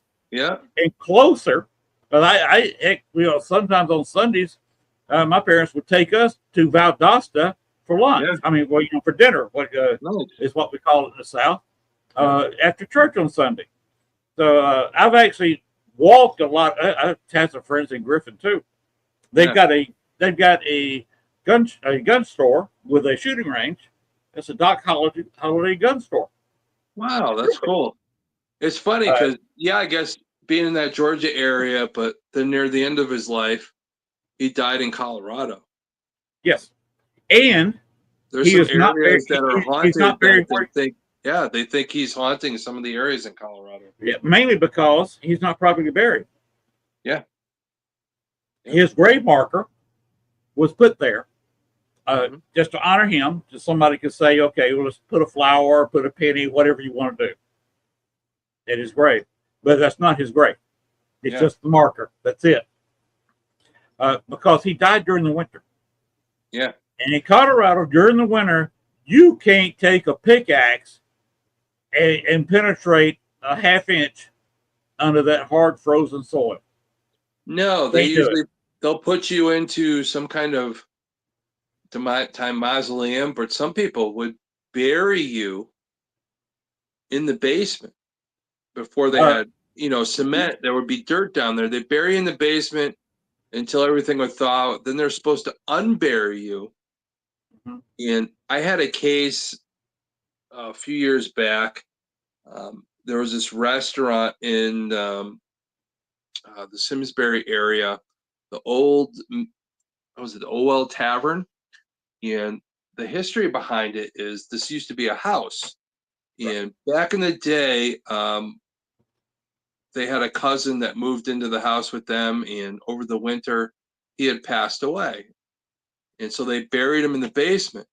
But there wasn't enough money when things thawed out to bury him. They left him in the basement.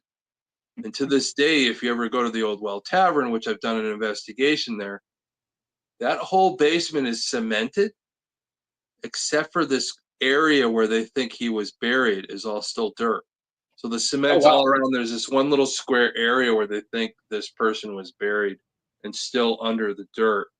So it's pretty amazing. Yeah, it's quite a thing. And there's a lot of history with lore and all that in Connecticut, and especially that place, the Old Well Tavern, which is open. You know, you go get some beers, get some food, play some pool, and get to know that there's a dead body in the basement. Listen, cool. Great. Near the, pick up a woman and do some ghost hunting. Well, yeah, I when we did our investigation there, it was crazy because there were some upstairs rooms and we're having residual effects of people arguing up there over business from back in the day. You know, people wanting to move on and helping them move on. And I was around a pool table and something was tugging on my hair. And oh, yeah, it was quite an investigation. So that was one of the interesting ones that we had. You don't have a lot of hair to tug on, or were you wearing it longer? No, for the fact that it tugged on my hair was pretty amazing because I don't have a lot. So anytime something tugs on my hair, I think it really wants to get my attention. And really, I don't have a lot, but it's kind of long. I just have a long rat tail. I think if I had longer hair, it'd be a little sexier to grab my hair, I guess. But I have divided it down the middle and put it all out front. I look like a Viking or something. There you go. Yeah. But tonight I just tied it up because I was in such a hurry. All business in the front, party in the back for you there, Len, huh? Yeah, that's it. Yeah, that's what it's all about. But Doc Holliday did not get the kind of respect you were talking about. Yeah. They buried him in the snow. There was no, because he died in a hotel. He did not die in an asylum or a hospital. No, he was renting a hotel room and died in a hotel room. Yeah, because didn't have any friends. You know, he lived a few years with the consumption and all that, and it's finally what took him. Yeah, it was, and they just buried him in the snow. Yeah, so that's all they could do, and they forgot to go get him. Yeah. So when all that snow defrosted, basically you had an old dead body laying on the ground. Yeah. Or melted down to the body, and they're assuming that probably wolves got hold of the body and just tore it all to pieces. Yeah, that's the thing is there's certain historical figures that I think about, and I feel like I really want to go out to that area where he died and see if there's any healing I can provide, because those are one of those historical figures I feel that calls out and all that. You know, we always have those things that we're very attached to. We feel a calling in a bucket list to be able to go do that. But I don't know. Let me know when you do.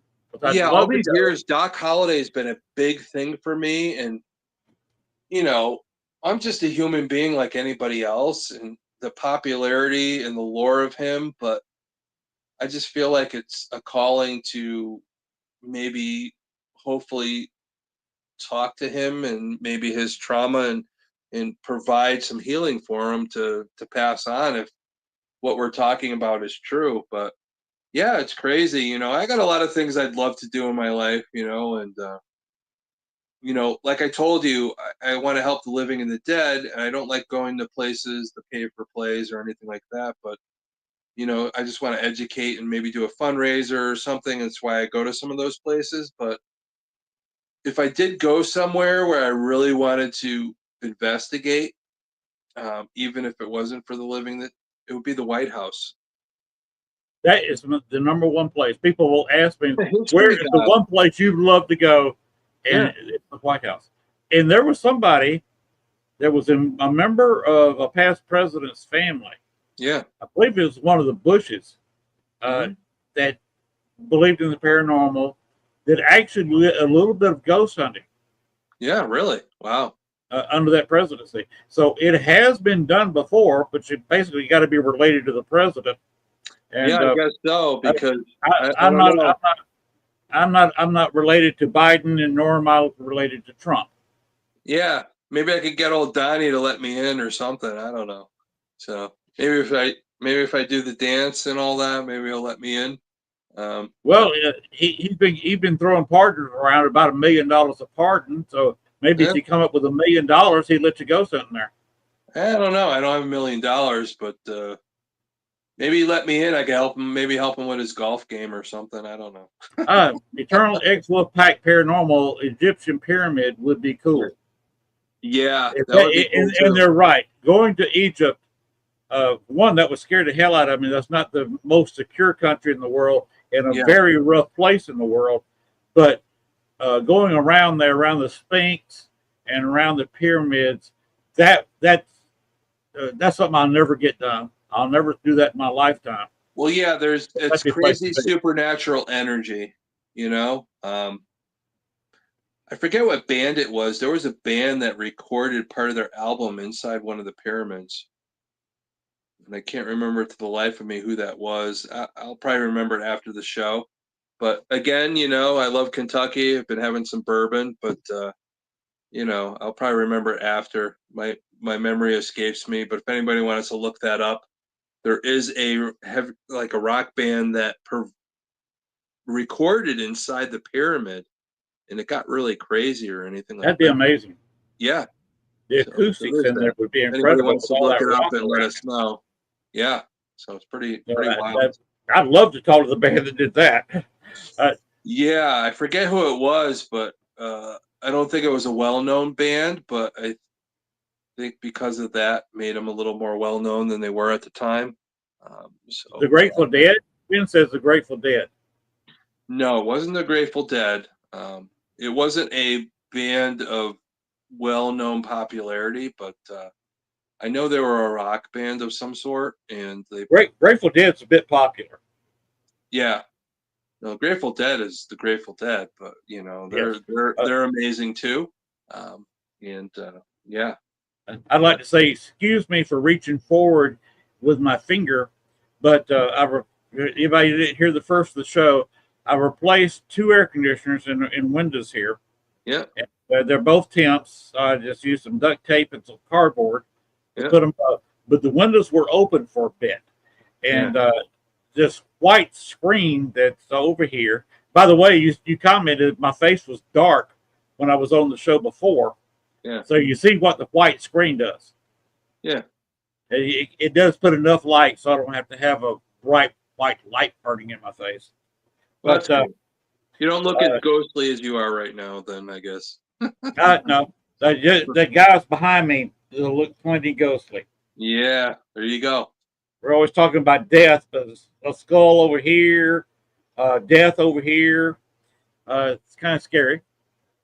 Plus, over here, I got skulls, candles flickering on them. I'm surrounded by death things. Gwen's saying it was the Grateful Dead. Gwen's saying it was the Grateful Dead, but I don't think that's who it was. I did a whole thing about this on TikTok a while ago, and I can't remember. You know, if it was the Grateful Dead, it might have been a secondary thing, but the first people that did it was somebody different. So. External X Pack Paranormal has got to go. They said they'll see me on June 19th, where they'll be on the show. There you go. So we'll see y'all on the 19th of June. There you go. About 3 weeks from now. Gwen, she says she looked it up, so she is amazing looking stuff up. It could be another band that did that, but there was another one where they went in and some weird shit happened. They had like some alien-like experiences or whatever they were talking about, and I know it wasn't the Grateful Dead because I would remember that. But Grateful Dead could have done it again. I don't know, but we'll figure it out. I don't know if I would trust anything the Grateful Dead said. Not that they're dishonest musicians, but you got to look at how much cocaine was consumed. Well, all the other shit that they did, some mushrooms, LSD, whatever the heck was going on in Asbury, whatever yeah. That all will make you see stuff. And I got bugs all over my computer. Yeah, just remember, don't eat the red licorice. By the way, can you do me a favor? Can you keep a secret from Gwen? Maybe, as long as she's not listening. But I said that my guest. By the way, I had a show last night. Did you hear about that? Yeah. With Bill Hauser. Okay. Another. If you've never heard of him, he's a very old school. Oh, she's laughing. Very old school ghost spirit box guy. Yeah. He is fantastic with that. We talked for about an hour after the show. Mm-hmm. And Gwen was there for a while, about 15, 20 minutes. She said, I got to go to bed. And he and I talked almost an hour after she left. Yeah. I had something proposed with a friend of mine in Chicago. And I don't know if he can do it. We wanted to do it last July, but we couldn't. He couldn't be there because he works at night. He's a tour guide in Chicago. What I need is to find somebody who's in Chicago that can go to the Biograph Theater and be willing to be on the show. Mm-hmm. Because I got to talk to the people who are on Tuesday night, and I have no idea who's on Tuesday night on this network. Yeah. I don't even know what night you're on. What night are you on? I'm on Mondays. You're on Mondays. Mondays they have several shows on Mondays. Mondays, 8 o'clock Eastern Standard Time. There you go.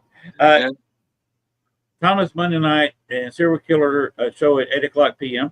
Okay, Gwen, who is on Tuesday night?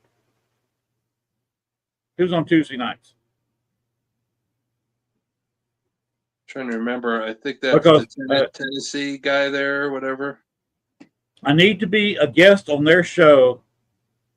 Right now, we have people coming right now, just specials and me sometimes. Okay. In July, of course, we're talking about a month and a half away. Yeah. On I believe the 22nd, whoever has a show during that time needs me as a guest.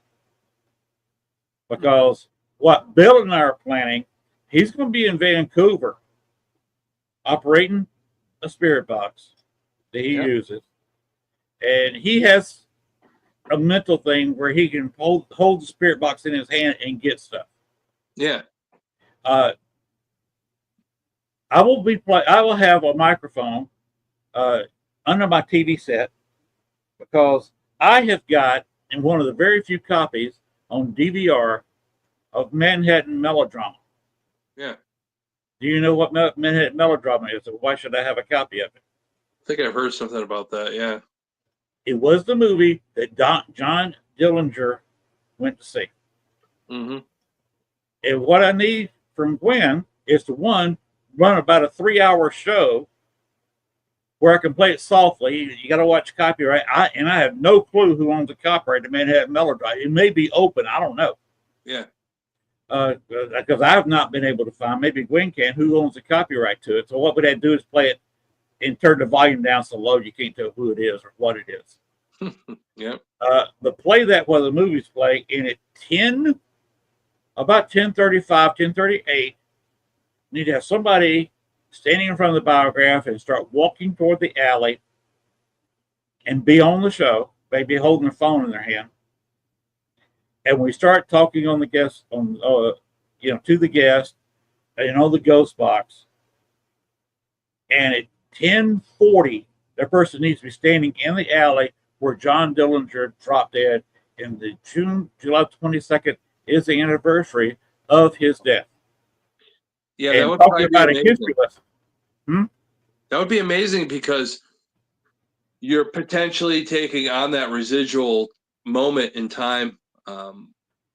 The stone tape theory and all that. If it did residually stays there, and if you pick up on that anniversary, that could be something amazing. I do have friends out in Chicago that could provide that opportunity. that Hey, live in that's a area. free ghost hunt. It's an open alley. Yeah.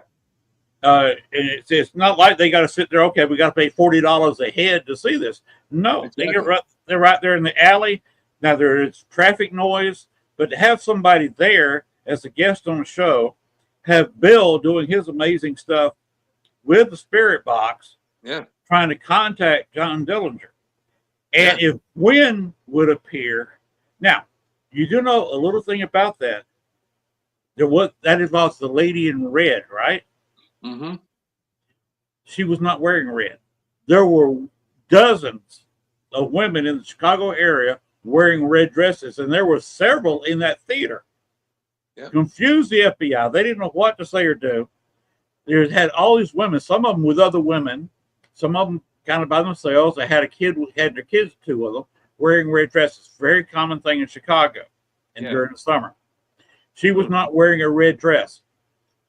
She was wearing an orange dress, but the neon lights under the marquee made it look red. Yeah. So the FBI was looking for a woman in an orange dress, and they just said, okay, this is some of the last people to clear out of here. Where is he? Yeah. I guess our informant lied to us, and they got to looking. Okay, wait a minute, that's our informant there, and she's walking with a younger woman, and she's walking with a man. They started looking at him. That's John Dillinger. Yeah. So they went down, and he's sixth sense. You always feel when somebody's stalking you. He put his hand on his gun, was about to whip around, but he already had a couple of people aiming their pistols at him, and they shot him from behind. Yeah. And that is a lot of amazing history right there about how and where John Dillinger was killed. And I've got the one of the few videos of you've heard about the godfather of the paranormal in Chicago. He did tours for years. Where is I only know one godfather of the paranormal. That's my friend Johnny Zaffis, but I don't know. Who are you thinking of? Richard Crowe. Okay. He was investigating. He's the one that created Bachelor's Grove. Oh, okay. Nobody would have heard of it if it weren't for him. And you can't get in there at night, but he would go there and sitting on the highway with a camera and a broken radio, because that's about all they had for a spirit box back then. And trying to contact that wasn't like Frank's Sumption. That wasn't like the Frank's box there or anything like that. What you're talking about, or no? He got to intentionally break it so it scanned. Yeah. But he was the one that created that. Yeah. I got on video the last John Dillinger event he made. Wow. Before he died. He died the next June. So he was a month away from being able to do it again. But I've got the whole thing on video. And he put on a show. There was a bar across the street, met people in the bar. Yeah. We walked out, got together. He had 3 bagpipe players. And the bagpipes fired up. The cops stopped the traffic on the road, so we could march across to the biograph.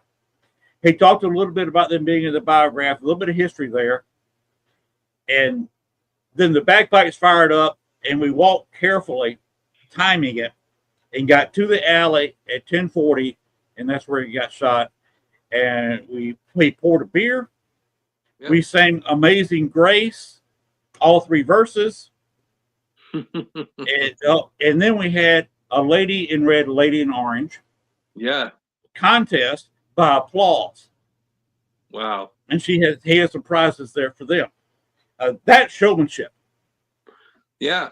I'd be very interested to see what the anniversary brings in that alley of any EVP or any phenomenon that might reenact that residually, or who knows, it could be their in person to be able to communicate and get some point across that he didn't get to when he was alive.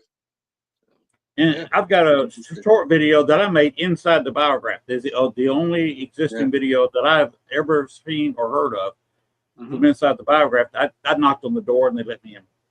Yeah. Never let a ghost hunter in with a camera. Don't do that. No. Yeah, you got that right.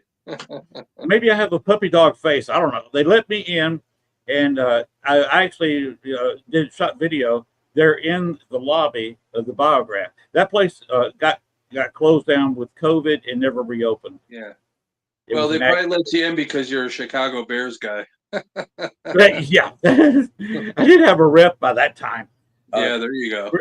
Richard and I were in the Westerners together, so we studied a lot of Western history. There you And go. he was interesting. We sat there 2.5 hours. You can imagine your guy, you spend 2.5 hours at a bar, Yeah. having a few drinks, and sitting and talking with him, got to know each other. He was fascinated with me because I'm from Georgia. Yeah. And he was also a member of the Chicago Civil War Roundtable. And Gwen has said, we need to wrap it up. So I was in the Westerner studying Western history with him. Yeah. I was also in the Civil War Roundtable studying Civil War history. Yeah. So I love studying, talking about history. And that's why I'd love to do this if Gwen would help me out. Of course, I'm going to end up putting gray hairs on her. Yeah. She's like, you guys got to get off. It's been over 2 hours. I love talking to you, Len. And I think we passed along a lot of information to everybody on the show tonight. I'd love to talk to you again very soon. But knowing Gwen, she's probably going to break our ankles if we don't get off the air. And, I'm just glad everybody joined us tonight. I'm glad I'm able to talk to you again after we talked before. Yeah. I appreciate you being around, and we can talk later about something to do with the John Dillinger event, because I'd love to have what your feelings are. And of course, I need to get Lee in there too, because she has some abilities, and both of y'all can tell what you're feeling. Yeah, Lee and I are very attached spiritually that way with when we first met and how we were able to create a moment with H.H. Holmes and all that. So that's another story in itself. But Oh boy. Any of these historical figures are very important. Yeah, we did I tell you about him? Yeah, I think you did at one time. I think when we were talking before, but yeah. I shot him. Yeah. On the other side. Yeah. I was doing remotely, and I shot him with a blazing green arrow. Yeah. And sent him to wherever he went. And as far as I know, he has not been around bothering anybody. He was bugging some friends of mine, so I got rid of him. Yeah. He's still trying to get his story out and all that, whether he's lying or not, but he's still trying to get it out. So who knows? Maybe he'll tell the truth sooner or later. All right. Well, you see what I want to do in July, and I think it'd be a lot of fun. Yeah. But one more time, what night are you on so people can watch you? I think Monday night serial killer show, 8:30. Yeah, Mondays at 8 o'clock. Check us out. It's on YouTube, Spotify, all those different channels. I think the one coming up, we're going to be talking about children that were serial killers. Oh, wow. A few subjects for next Monday. So that's a whole thing in itself, the psychology of that at such a young age. That's going to be an intense one. So make sure you join us on Serial Killers, Supernatural Murderers, and of course the All Access Network TV that we're all on right now with your event here that we're talking on. So yeah, it is amazing. And of course, join us at the Connecticut Paracon, www.paracon.org. Join us up there also, and we'd love to see you there, and we could chat about all the stuff we talk about in the paranormal and true crime. All right. It's been great having you, Thomas. I look forward to talking with you again sometime. Yeah. This has been fun. Anytime, Len. I'm glad we're cutting off because I really got to go to the bathroom right now. I've been sitting here drinking sweet tea and water for 2 hours. I'm drinking bourbon, buddy, so that's going right through me. So I'm drinking sweet tea. Yeah, I got to be up early. My wife's really struggling right now. She's got to get a colonoscopy. So, Oh boy. Oh boy. so she, yeah, I had one just a few months ago. Got to get up at 2:30 to finish up the rest of the stuff.